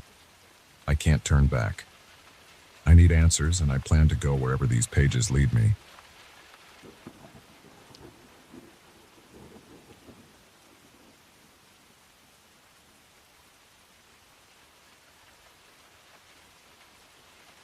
I woke up 3 nights ago with my heart pounding and my sheets soaked in sweat. That was the first time I realized something strange was happening in my neighborhood. People said it was nothing more than ordinary fog, the kind you get during cold nights. But I saw different shapes in it. And that first night I felt something electric on my skin when I stepped outside and let the mist brush against my arms. It wasn't natural. It made my hair stand on end. It made me feel like I was about to be swallowed by something that didn't belong here. On that first night, I stood on my porch and tried to focus on anything I could see beyond the street lamp. The light spread across the sidewalk, but then everything faded into a gray wall of mist. My neighbor's house was only a few feet away, but I could barely make out the outline of his fence. The air felt heavy in my lungs. My chest got tight and my arms tingled. I heard a quiet sound like something sliding over the pavement. I took a few steps down from the porch, holding my breath, listening for more. The sound vanished. I looked around, but I couldn't see anything or anyone. My hands were trembling. My breath felt shallow. Eventually, I went back inside and locked the door. My heart raced for a long time before I fell asleep. The next day, I felt tense. My shoulders were stiff, and I kept replaying the scene in my head. My neighbor Mark told me he'd barely noticed the fog the night before. He shrugged and said the weather had been weird lately, but that was it. I asked him if he heard anything or saw anything odd. He gave me a confused look and said he'd been watching a baseball game all evening. He didn't seem interested, so I dropped it. All day, I felt a nagging sense of unease. When evening came, I almost didn't want to step outside, but I couldn't ignore it. I had to see if the fog would return. It rolled in around 9 o'clock. I sat in my living room watching TV, but I felt a strange energy in the air. I peeked out the window and saw the street disappearing behind a thick blanket of white. My chest got tight again. I put on a jacket and stepped outside. The cold mist touched my face. It wasn't just moisture, it felt like tiny needles prickling my skin. My ears started ringing, so I pressed my palms over them. I kept walking. The streetlight near my house was on, but it didn't do much. The beam just stopped a few feet out, swallowed by the whiteness. I thought I saw a shadow move near the lamppost. It was a quick blur, almost like a head turning toward me. My legs tensed up. I reached out, hoping to feel something solid, but I only touched the cold air. I'm not sure how long I stood there. A slight breeze moved the fog around. The shadow I thought I saw disappeared, then reappeared a few feet to the side. I tried to walk toward it. My heart banged against my ribs, my eyes began to water. When I reached the spot, there was no one. I lifted my head and tried to breathe slowly. My mouth felt dry. I could taste something bitter at the back of my throat. I stepped back, turned toward my house, and moved inside quickly. Once the door shut, the air around me felt warm, but I couldn't stop shaking. I locked the door, checked the windows, and turned on all the lights. I felt a current of fear running up my spine. I sat in the living room with the TV on, but I didn't really watch anything. I just listened for any noise outside. I heard the wind and the occasional drip of condensation from the gutters. Around midnight, I fell asleep on the couch. That night, I had my first nightmare. I dreamt that the fog crept under the doors and seeped through the windows. My house was filled with it, room after room. I couldn't see my furniture, my walls, or the floor. I felt pressure in my chest. I tried running for the front door, but the fog felt thick, like it was pushing me back. I woke up gasping for air. My throat burned. My shirt was stuck to my skin with sweat. I grabbed a glass of water and tried to calm down, but my mind kept flashing back to that thick, pale mist, swallowing every corner of my house. The next morning, I told Mark about it again. I told him everything. He nodded politely, but I could tell he was just humoring me. Another neighbor, Lisa, walked by. I asked her if she'd seen anything strange. She said she'd noticed the fog at night, but hadn't seen any shapes. She told me she usually went to bed early. She shrugged, gave me a sympathetic look, and said maybe I was just having a bad reaction to the change in weather. I felt a little embarrassed, so I left it at that. But something inside me couldn't shake the idea that I was seeing something real, something that no one else was picking up on. I spent the day pacing around my house. I couldn't focus on work. I tried to read, but after a few minutes, I'd catch myself staring at the window. By evening, I decided I'd try to document whatever I saw. I grabbed my phone and waited by the window. When the fog came in, I stepped outside and started recording. At first, the video just showed the grayness. My hand was shaking, so the image looked unsteady. I tried holding my phone still, pointing it at the street lamp. After a few seconds, I thought I caught a flicker at the edge of the frame. I zoomed in, trying to see. The screen showed an empty street covered in white haze, but to the left I saw a faint movement. I couldn't tell if it was a human figure or just a swirl of mist. I whispered into the phone what I was doing. My voice sounded shaky. I stepped closer to the street, hoping to catch a clearer image. My footsteps felt heavy. My mouth was dry again. I could feel my heartbeat in my ears. When I reached the sidewalk, the fog wrapped around me. My jacket felt damp. My hair felt clammy. I heard my own breathing, slow and uneven. I kept holding my phone out in front of me, trying to focus. Then, behind a thin patch of fog, I caught a glimpse of what looked like a face. It wasn't solid. It shifted in and out like it was trying to form. My chest constricted, my arms got goosebumps. I stepped forward slowly, phone pointed at the shape. But as I moved closer, the shape faded. My phone screen showed nothing but white. I cursed under my breath. I took a few more steps, but there was nothing. I walked back to my porch. I stopped recording. My hands were shaking badly. I opened my phone's gallery to watch the video. It showed some vague shapes, but it wasn't clear. At certain moments, I thought I saw a flicker that could have been a face, but it disappeared too quickly. No one else would believe it unless they already trusted me. I went inside, slammed the door, and tossed my phone onto the couch. I felt restless. My chest felt tight. My head ached. I kept thinking that whatever was out there was aware of me, even if I couldn't prove it. That night, I had another dream about the fog. It was the same feeling as before, the same suffocating presence inside my home. Except this time I didn't just run. I tried touching it. My dream self reached out and my fingertips felt cold, like I'd dunked them in ice water. I woke up shivering, even though my bedroom was warm. My sheets were on the floor. My pillow was damp with sweat. I turned on the light and checked every corner of my house. Nothing was out of place, but I couldn't relax. It was 3 a.m. I paced around for a while, then sat in my living room, scanning the windows for any sign of the fog. I fell asleep around dawn, sprawled out on the couch. When I woke up late the next morning, I felt drained. I drank a cup of coffee and decided to head out for a quick walk around the block. The sun was out and there was no trace of the fog. The neighborhood looked normal. People were mowing their lawns and walking their dogs. I tried to clear my head, but I kept imagining that face in the fog. My stomach tensed every time I thought about how it seemed to be watching me. Throughout the day, I kept checking the weather reports. Some meteorologists mentioned unusual humidity in the area, but nothing that explained the thickness of the fog at night. I tried talking to a few more neighbors. Most hadn't noticed anything strange. A couple said they'd seen the fog but didn't think it was a big deal.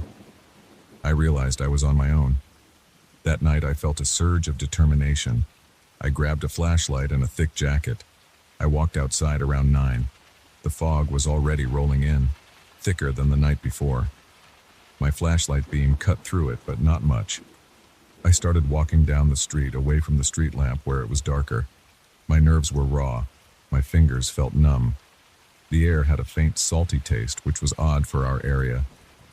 My ears caught a soft rustling sound like fabric moving, but I couldn't see anyone. I kept walking, forcing myself to be calm. My brain kept telling me to go back inside, but I needed to see if I could get closer to whatever I'd been sensing. After a few minutes, I thought I saw a darker patch of fog drifting near a parked car. I aimed my flashlight there. The light showed only mist swirling around. I stepped closer. My arms shook. My breath came in short bursts. My flashlight flickered. I hit it with my hand a couple of times and the beam came back. Then I heard a faint whisper, almost like a human voice. I froze. My legs trembled so badly that I nearly dropped the flashlight. I tried to steady myself, but I kept feeling that tingling sensation run up my spine. The whisper happened again, quieter. It didn't form any words I recognized. It was just a soft sigh, like someone trying to speak but not managing a full sentence. I inched toward the parked car. My foot struck the curb and I stumbled. I caught myself against the side of the car, breathing hard. I shone the flashlight around. The fog swallowed everything a few feet away. My skin felt clammy. My neck felt stiff. Then I noticed a shape near the rear bumper. It was almost like a slender figure made of the same white haze. It shifted. I saw what looked like shoulders and a head. My pulse hammered. I could feel the blood pounding in my temples. I stepped forward and reached out my hand. My flashlight beam trembled across the shape. It backed away just a foot or two, but enough for me to see that it moved with intent. I reached out further, and my fingers brushed the air where it had been. The cold stung my knuckles. The figure disappeared into the fog, leaving a swirl behind. I stood there panting for a long moment. My chest was tight. My legs felt weak. I could hear my own heartbeat thudding in my ears. My mouth tasted bitter. After a few seconds, I turned and headed home as fast as I could without breaking into a full run. When I got inside, I locked the door, put down my flashlight, and tried to steady my breathing. My hands were cold and damp. I dried them on my pants, but they kept shaking. I spent the next hour sitting in my armchair staring at the turned-off TV screen. I kept thinking about that figure at the car. It definitely had a form. It reacted to me. It wasn't my imagination. By now, I couldn't sleep well at all. Every time I tried, I saw images of the fog creeping into my house. In my dreams, the windows wouldn't shut and the doors wouldn't lock. That thick white mist filled every room, making it impossible to breathe. I woke up gulping for air, holding my chest. My heart felt like it was going to explode. I wanted to stay awake to avoid that suffocating feeling, but exhaustion finally knocked me out each night. And each night, the dreams returned. I started avoiding going out after dark, even though that didn't stop the nightmares. I kept the blinds closed. I kept the TV on to drown out any noises. I tried calling a friend in another town to tell him what was happening, but he probably thought I was losing my mind. He told me to see a doctor, said maybe I was under stress. I hung up without arguing. Words wouldn't convince him. I considered filming another video, but I was too nervous to go out into the fog by myself. I stayed inside, pacing, listening to every creak and gust of wind. Tonight, the fog came in even earlier. I smelled it before I saw it. My living room window started to cloud up around 8 o'clock. I spotted the hazy glow of the street lamp. At first, I tried to ignore it, but then I noticed movement outside my front yard. I felt an icy wave of panic. I stood up and moved toward the window, but I stopped myself. My legs felt heavy. My scalp tingled. I kept thinking about the shape I'd seen. Finally, I forced myself to pull the curtain aside just a bit. Through the glass, I saw swirling whiteness. The porch light lit up a small patch, but beyond that, everything was gray. I stared for what felt like an hour, although it was probably only a few minutes. I couldn't make out any figures. The street looked empty, but I felt my heart racing. I was convinced something was watching me. My chest felt hollow and tight at the same time. A dull ache spread between my shoulders. I let the curtain drop. I can't sleep now. My body is tired, but my mind won't shut down. Every time I close my eyes, I picture a face forming in that dense mist, pressing against my windows. I keep telling myself it's just fog, but I know there's something else. I've seen it shift and move. I've heard the whispers. I've watched it recoil when I reached out my hand. Nothing about it feels normal. It doesn't vanish with the sunrise in my head. It stays there, in my thoughts, hiding behind every memory of these last few nights. I don't know what will happen tomorrow. I'm hoping the fog goes away soon, but if it doesn't, I'll keep my doors locked. I'll keep my flashlight next to me. I don't have any other plan. I just want it to leave. My body can't handle much more of this. My mind keeps replaying the sight of that shifting shape outside the car, and I wonder if it or something like it is drifting through the street right now. I try not to think about it, but my eyes keep flickering to the window. I'm telling you all of this because I need to let someone know what's going on. I need you to understand that I'm not imagining things.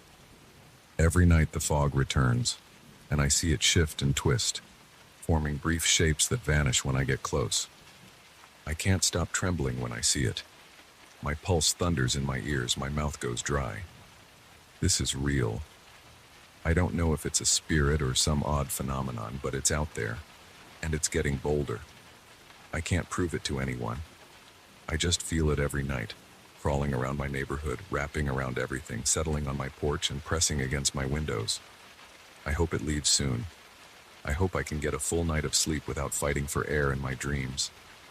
But for now, I'm just waiting and watching, wondering how much more I can take.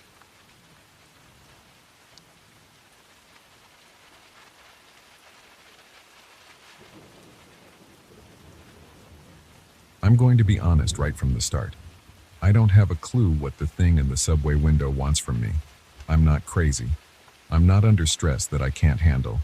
I just see this reflection acting on its own. It started 2 weeks ago. I still remember the moment I noticed it for the first time. It was around 5 in the afternoon. I was on my usual train, the same one I take every weekday. I was leaning against the door, looking at the window. I wasn't smiling. I wasn't moving. But my reflection blinked on its own, and then it gave me a small wink. I stood there for a few seconds, staring at the window.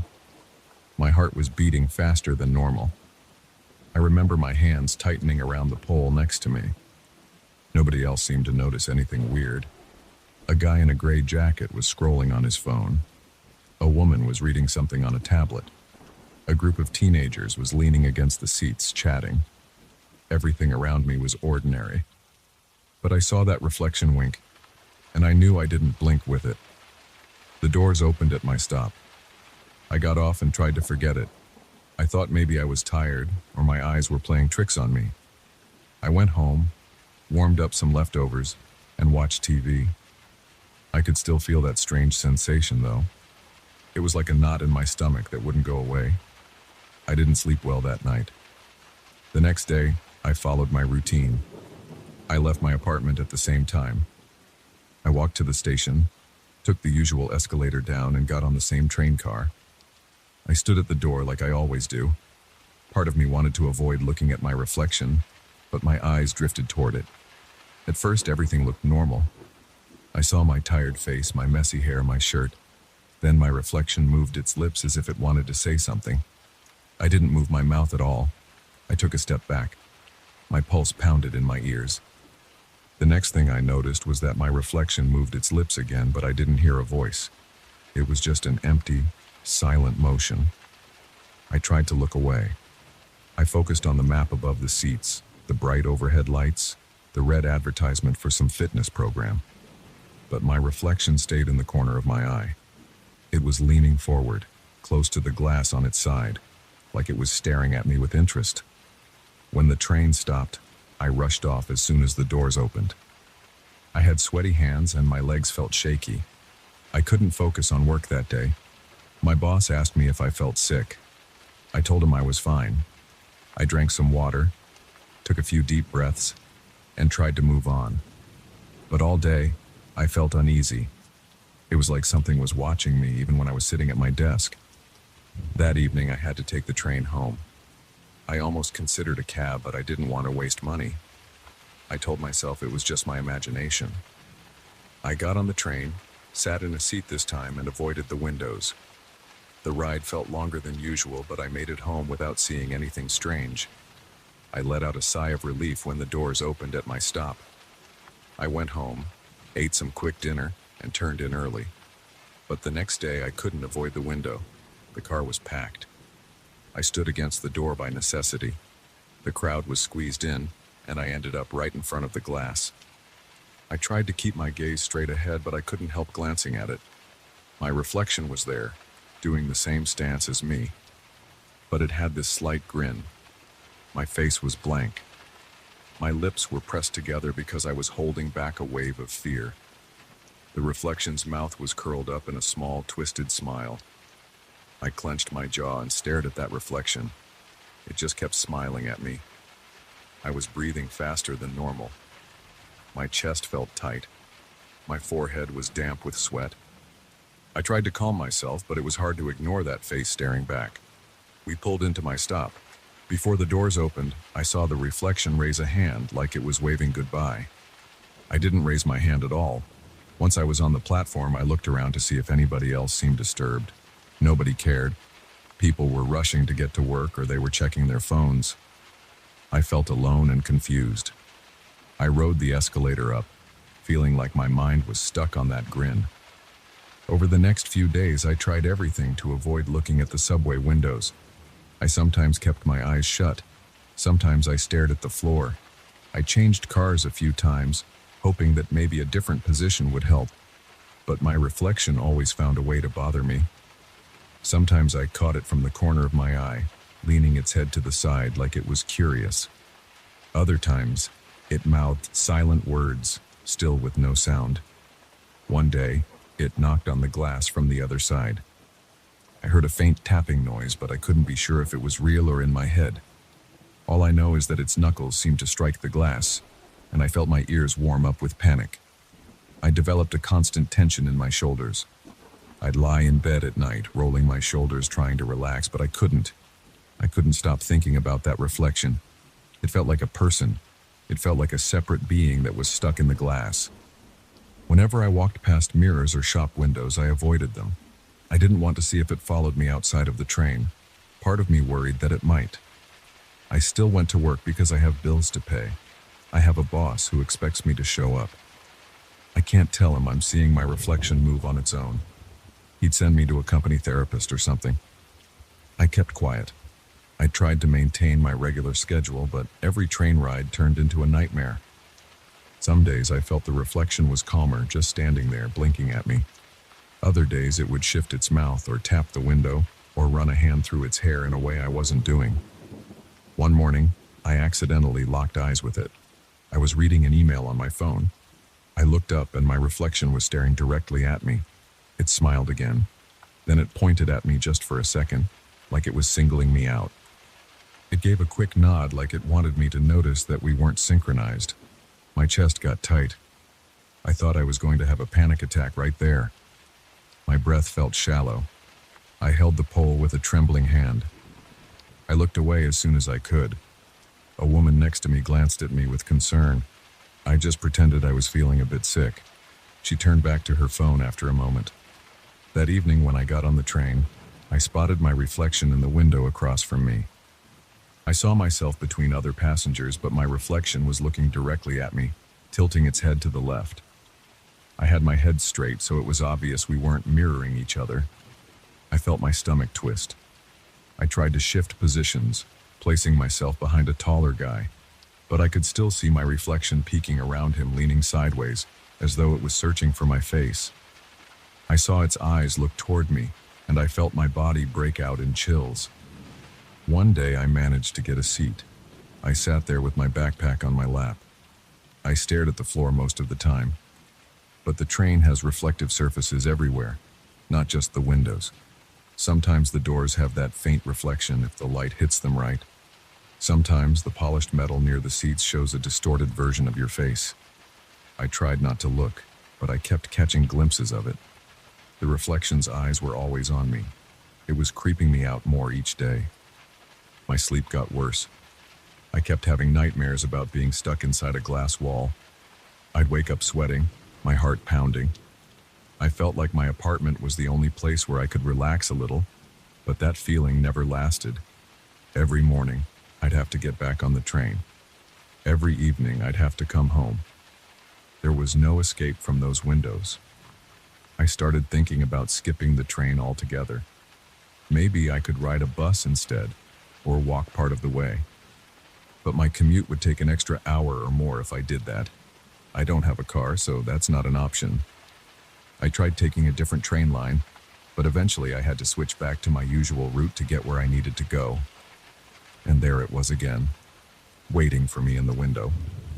This past Tuesday, I couldn't keep ignoring it. I was standing near the door.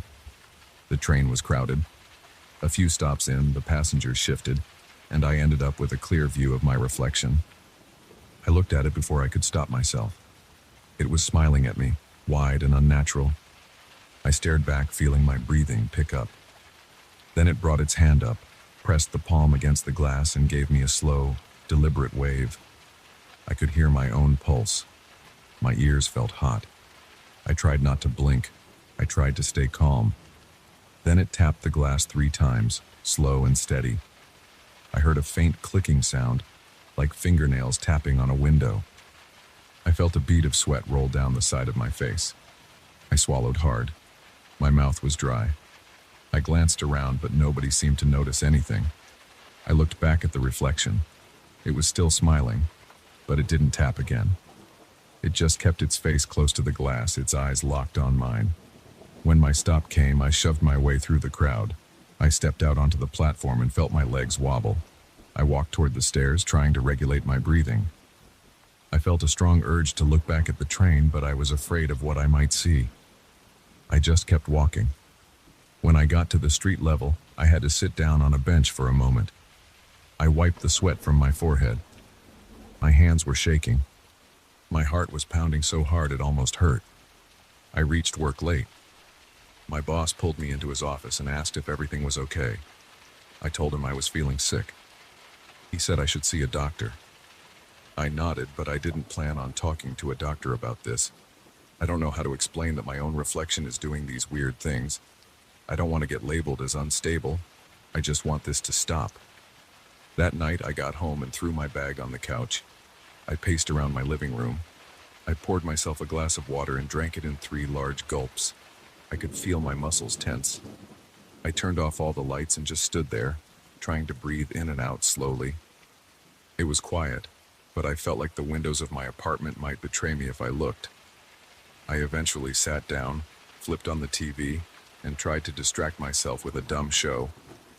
My mind wasn't paying attention to the plot, though. All I could think about was that reflection. The next morning, I woke up and decided I would try something different. I got on the train, but I forced myself to look at the reflection straight on. I wanted to see if maybe it would mimic me or if it would do something else. At first, it just looked back, copying my posture the way a normal reflection would. My breathing was shallow. My arms felt heavy. I waited, watching for any strange movement. Then, slowly, it closed one eye in a lazy wink.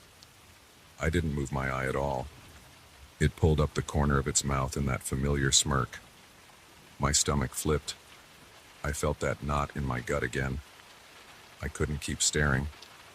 I turned away and grabbed onto the nearest pole. My head felt light, like I might pass out if I didn't focus on something else. The ride felt like it lasted forever, but eventually, the doors opened at my stop. I got off and practically sprinted onto the platform. I was breathing hard. My palms were wet with sweat.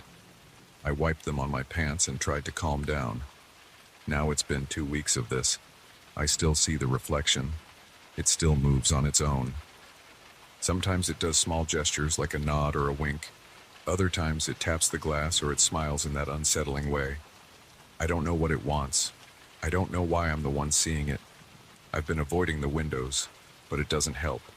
If anything, it makes the reflection try harder to get my attention. I can't stand that feeling of being watched. My heart races every time I step onto the train platform. My chest gets tight whenever I see the reflection waiting for me. I keep hoping it will stop, but so far it hasn't. I have no plans to quit my job or move away. That's not an option.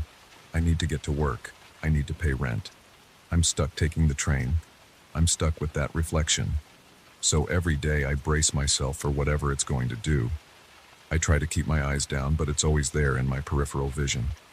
When I catch it moving, I feel my pulse hammer in my ears. Sometimes I feel dizzy from the rush of adrenaline.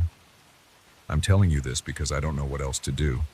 I'm not asking for help, I'm just saying it out loud so it's clear that I'm aware of what's happening. I ride the subway every day. I look at the window, and my reflection does things on its own. It smiles, winks, taps on the glass, and tries to get my attention.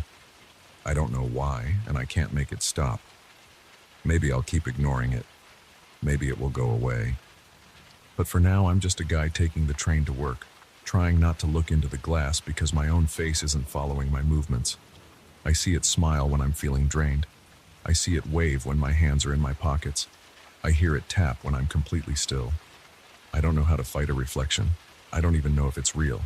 But it feels real to me, and I have to deal with it every single weekday. So that's it. That's what's going on. I'm stuck with this thing on the other side of the glass, acting like it has a mind of its own.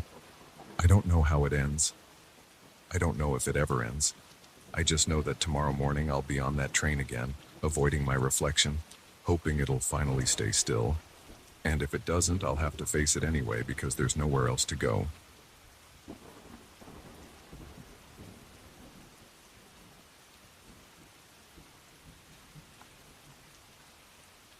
I thought I knew every inch of that empty highway. I've driven it countless times, always late at night with my headlights cutting through the dark. There's rarely another car.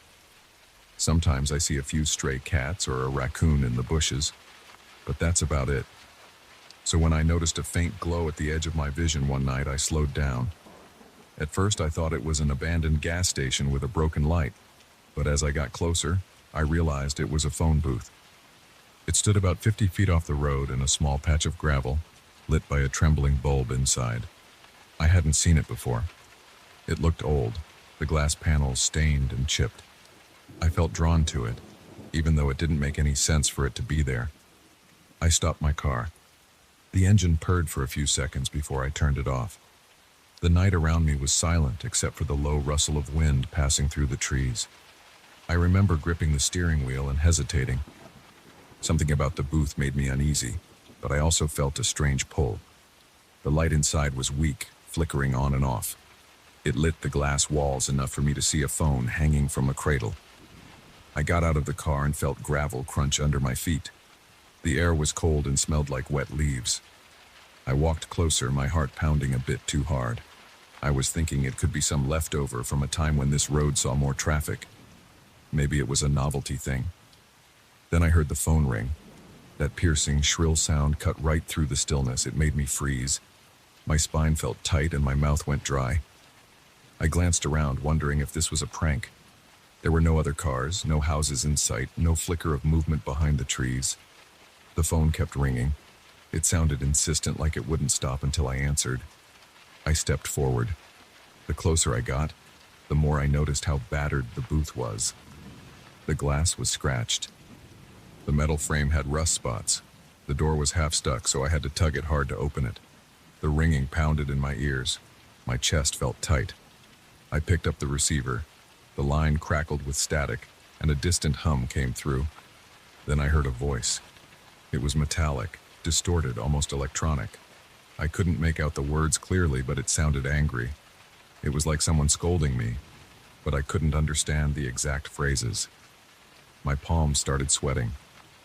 I tried to speak, but my throat felt paralyzed. I just stood there listening to a garbled rant of some kind. It made me feel small, like I was being cornered in a narrow space. The voice kept crackling and dropping in volume. Sometimes it cut out completely, only to return with more static. It felt wrong. My gut twisted in a way I hadn't experienced before. I slammed the receiver back onto the cradle without thinking. My hand was shaking. For a few seconds I waited, unsure if it would ring again, but the booth stayed silent. The light inside flickered more violently, then steadied to a dull glow. I forced myself to step out of there, feeling a wave of panic in my chest. My mind was racing with questions. Who would call a booth in the middle of nowhere? Why did the voice sound so strange? I stumbled back to my car, my heart hammering. I got in, started the engine, and pulled away fast. When I glanced in the rearview mirror, I saw the booth's dim light. It looked like a single firefly in the distance. After a few turns on that lonely road, it was gone. On the way home, I felt jittery, like I'd had too much caffeine. My hands gripped the steering wheel and my eyes kept darting to the mirrors. There was no one behind me, but I felt watched anyway. I barely slept that night. Every time I closed my eyes, I heard that phone ringing. My muscles tensed up at random moments. I listened for sounds outside my window, but it was quiet.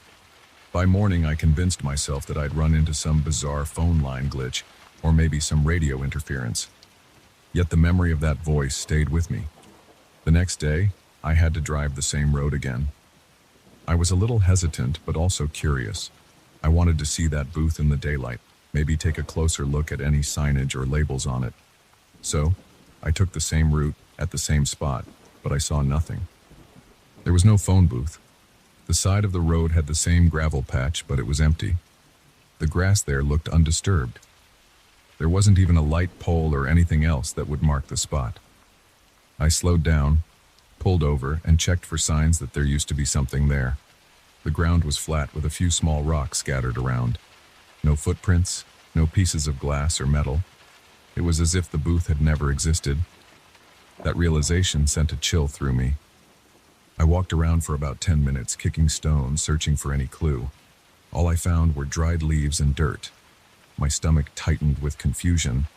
I felt an urge to keep looking, but it seemed pointless. There was nothing. Eventually, I got back in my car and drove on. I felt disoriented the whole way, like my brain couldn't reconcile what I'd seen with what I was seeing now. That night, I tossed and turned in bed. Every time I drifted off, I heard a phone ringing. It echoed in my dreams, cutting through whatever random scenes my mind conjured. I'd startle awake, my pulse racing. I would check my phone, but it was never ringing.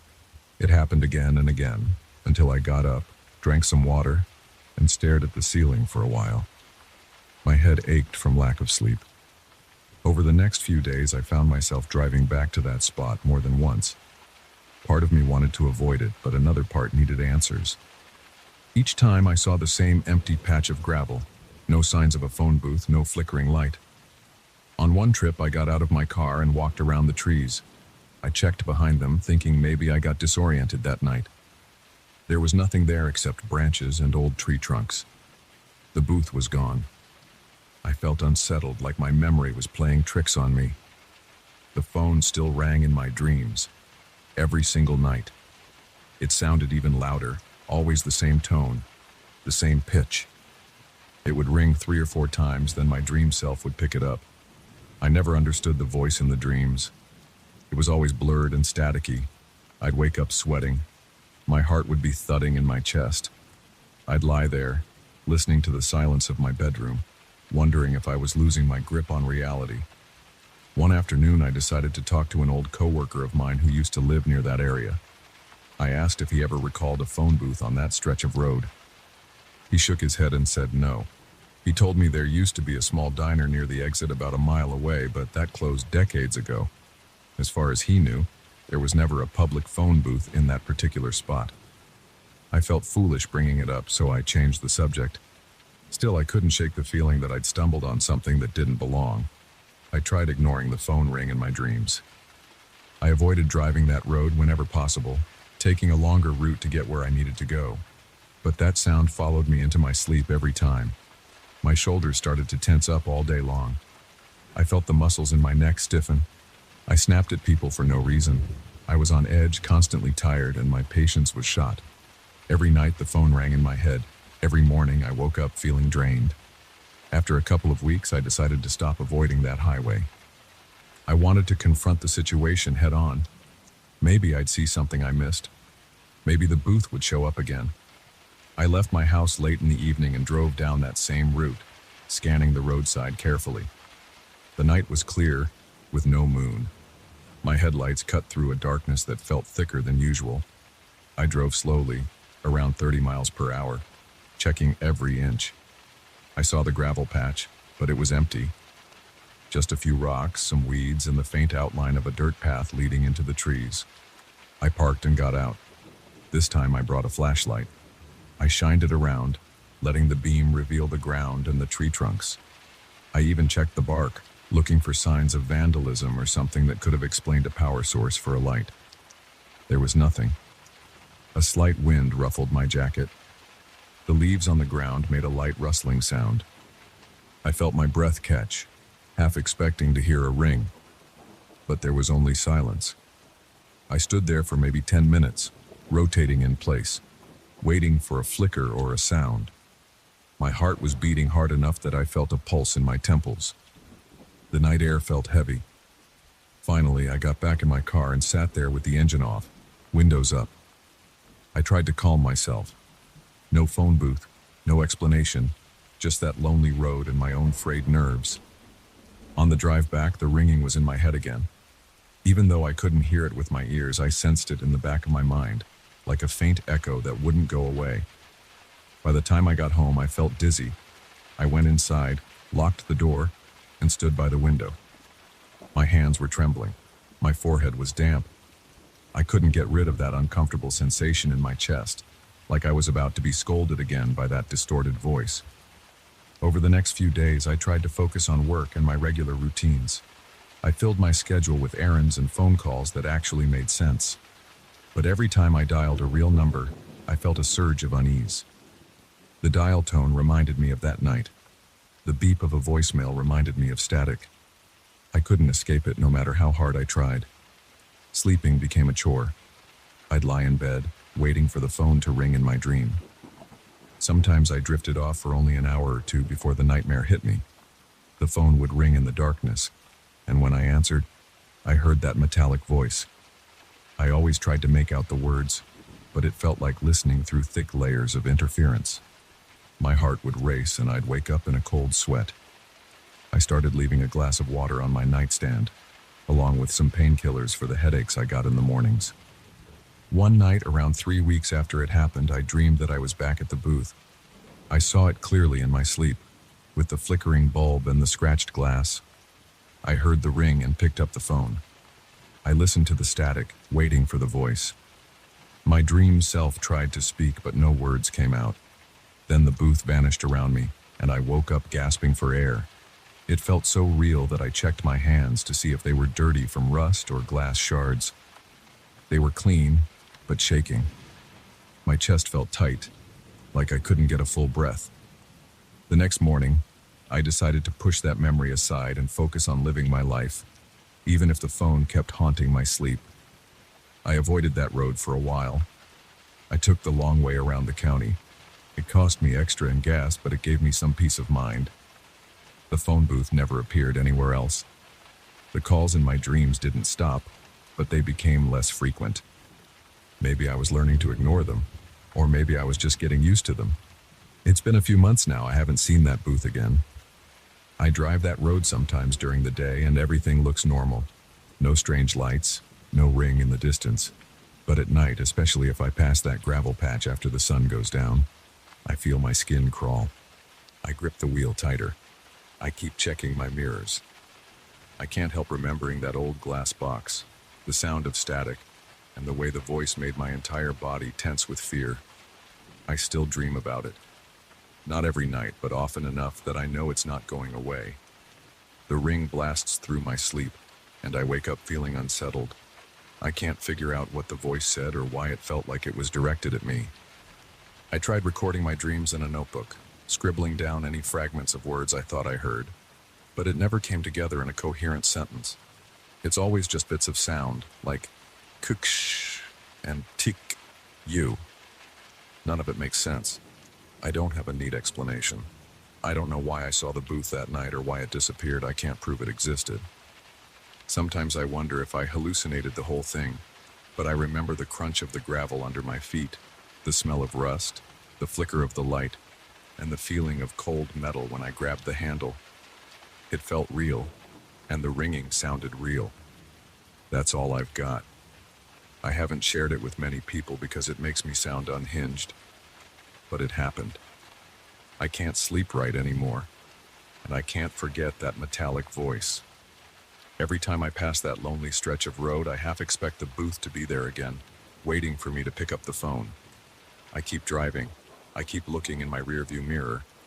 So far, it hasn't returned, but that doesn't mean I'm free of it. I still hear it in my dreams, and I still wake up with my heart pounding like it did that very first night.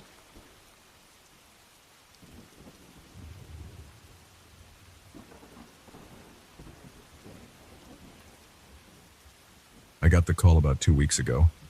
The company told me they had a job for me at a hotel outside the city.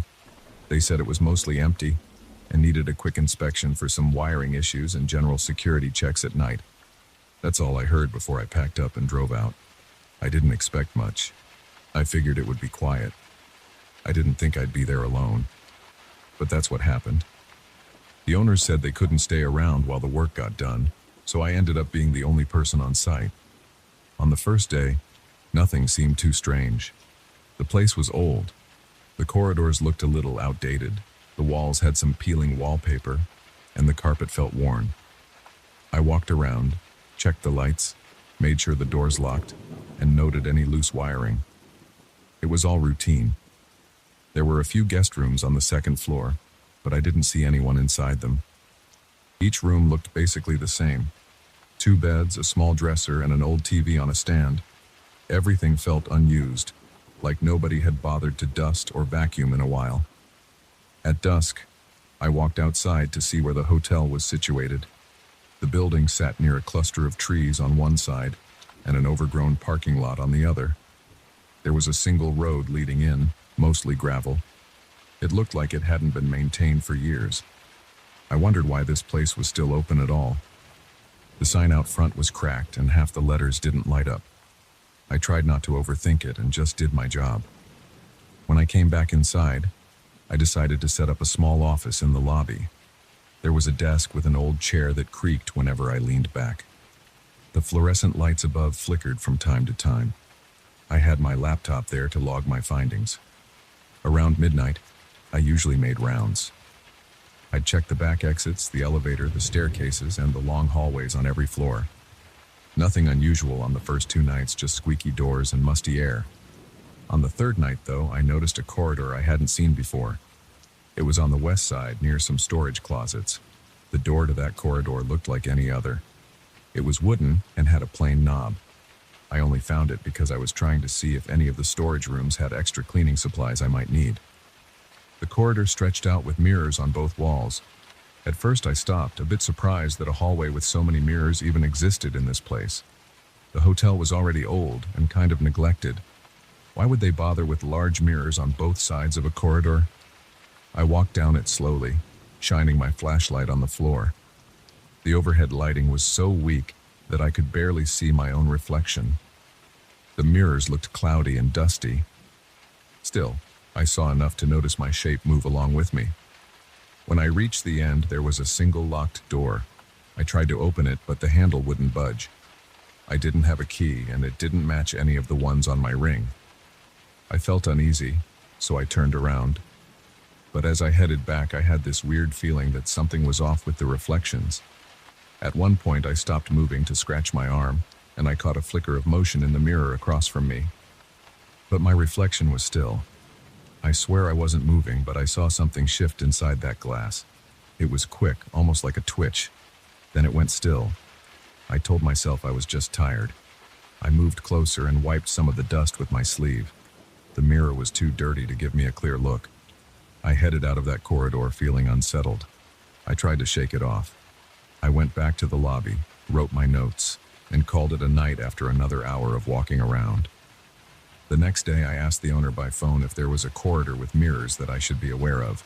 He just said, "Yeah, that's been there a while. Not sure what it was originally for. Maybe a decorative thing."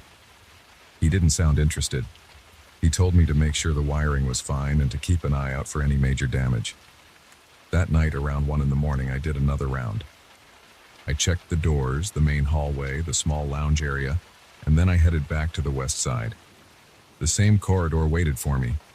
I felt like I needed to be thorough, so I decided to walk through it again. Right away, I noticed the air felt colder there. The lights overhead buzzed. They were those old, long fluorescent tubes that sometimes make a low hum. The sound got on my nerves. I glanced at the mirrors and tried not to focus on them, but it was hard. They were everywhere. Halfway down, I heard a faint creak behind me. I turned around, but there was only my reflection. I waited, holding my breath, but I didn't see or hear anything else. I kept going until I reached that locked door. Again, I tried the knob. No luck. I heard a soft scraping noise like something moving behind the door. It stopped as soon as I pressed my ear to the wood. I knocked lightly. Silence. I got frustrated. The corridor gave me a bad vibe, and I wanted out. I turned around and began to walk back, but the corridor seemed longer. I know that sounds strange, but I felt like I was walking more steps than before. My flashlight beam showed me that the lobby door was still ahead, but every time I reached what looked like the exit, it felt like it got farther away. The mirrors reflected an identical corridor on both sides. I could see myself from different angles.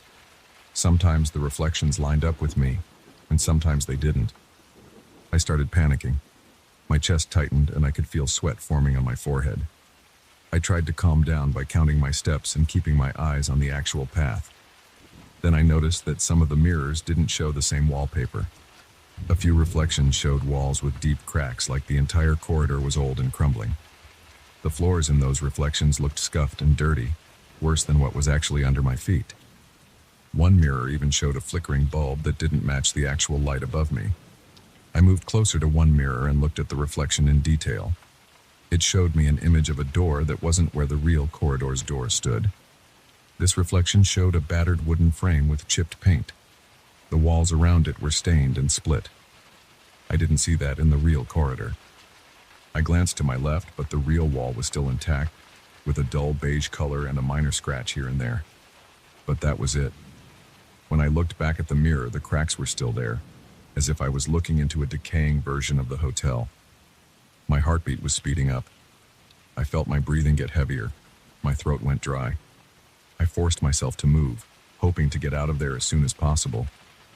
Each step felt heavier. At one point, I actually reached out and touched the wall.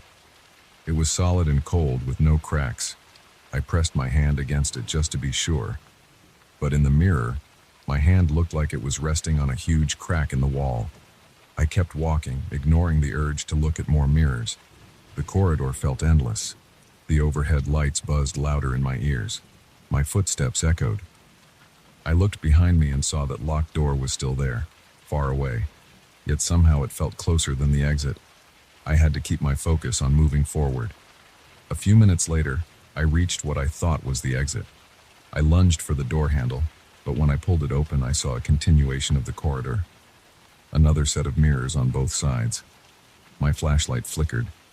I tapped it, thinking the batteries were dying, but the light steadied again. Now I felt trapped, like I was caught in some kind of loop. I stepped through the doorway and the door slammed shut behind me. The mirrors in this section looked even older, with patches of black where the reflective backing had worn away. The frames around them, if you could call them frames, were chipped and rough. I saw my reflection, but I didn't look right. My face had dark smudges under the eyes, and my hair looked messier than I remembered. My jacket appeared more worn. I rubbed my sleeve, and in reality it felt the same as before, but the mirror showed it with tears near the elbow. I tried to keep my mind clear. I told myself to check each door on my left and right to see if any led out. I found a few doors, but they were all locked.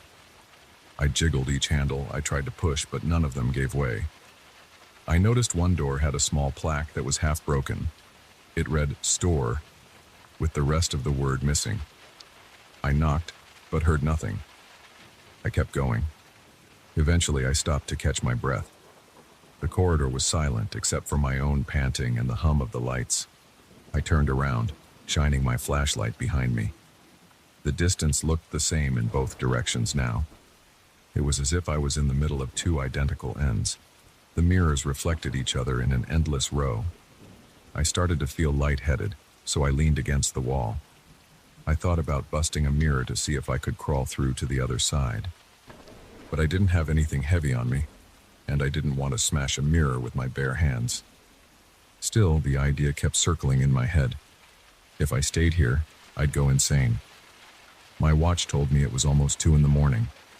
The idea of being stuck in this twisted corridor all night made me sick. I forced myself to move again. I walked for what felt like another 10 minutes.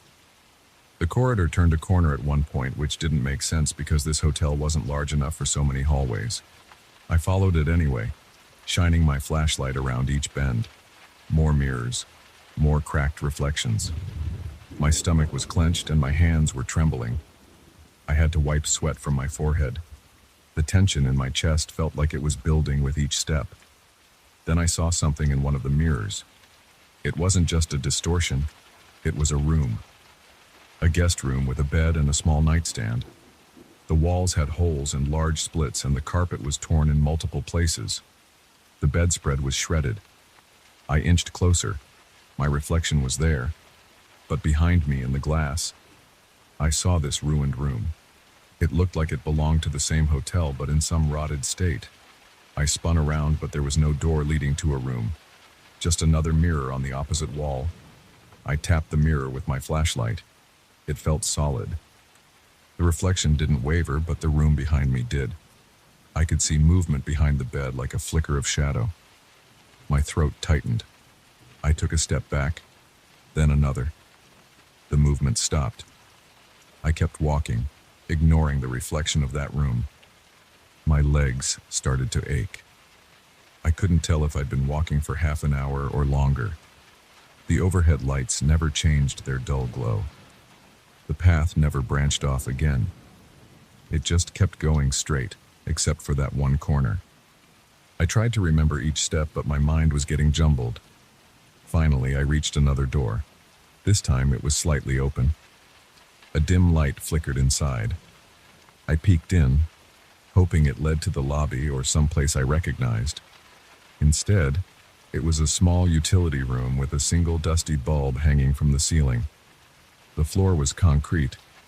I stepped in, looking around. Shelves lined the walls, filled with cleaning products and old towels. The air smelled stale. My shoulders relaxed a bit. At least this felt like a normal space. I shut the door behind me. I looked for another exit in that room, but there was none. Just shelves and a single vent near the floor. The place was cramped, barely big enough for one person to stand and turn. I sat on a crate for a moment, trying to slow my breathing.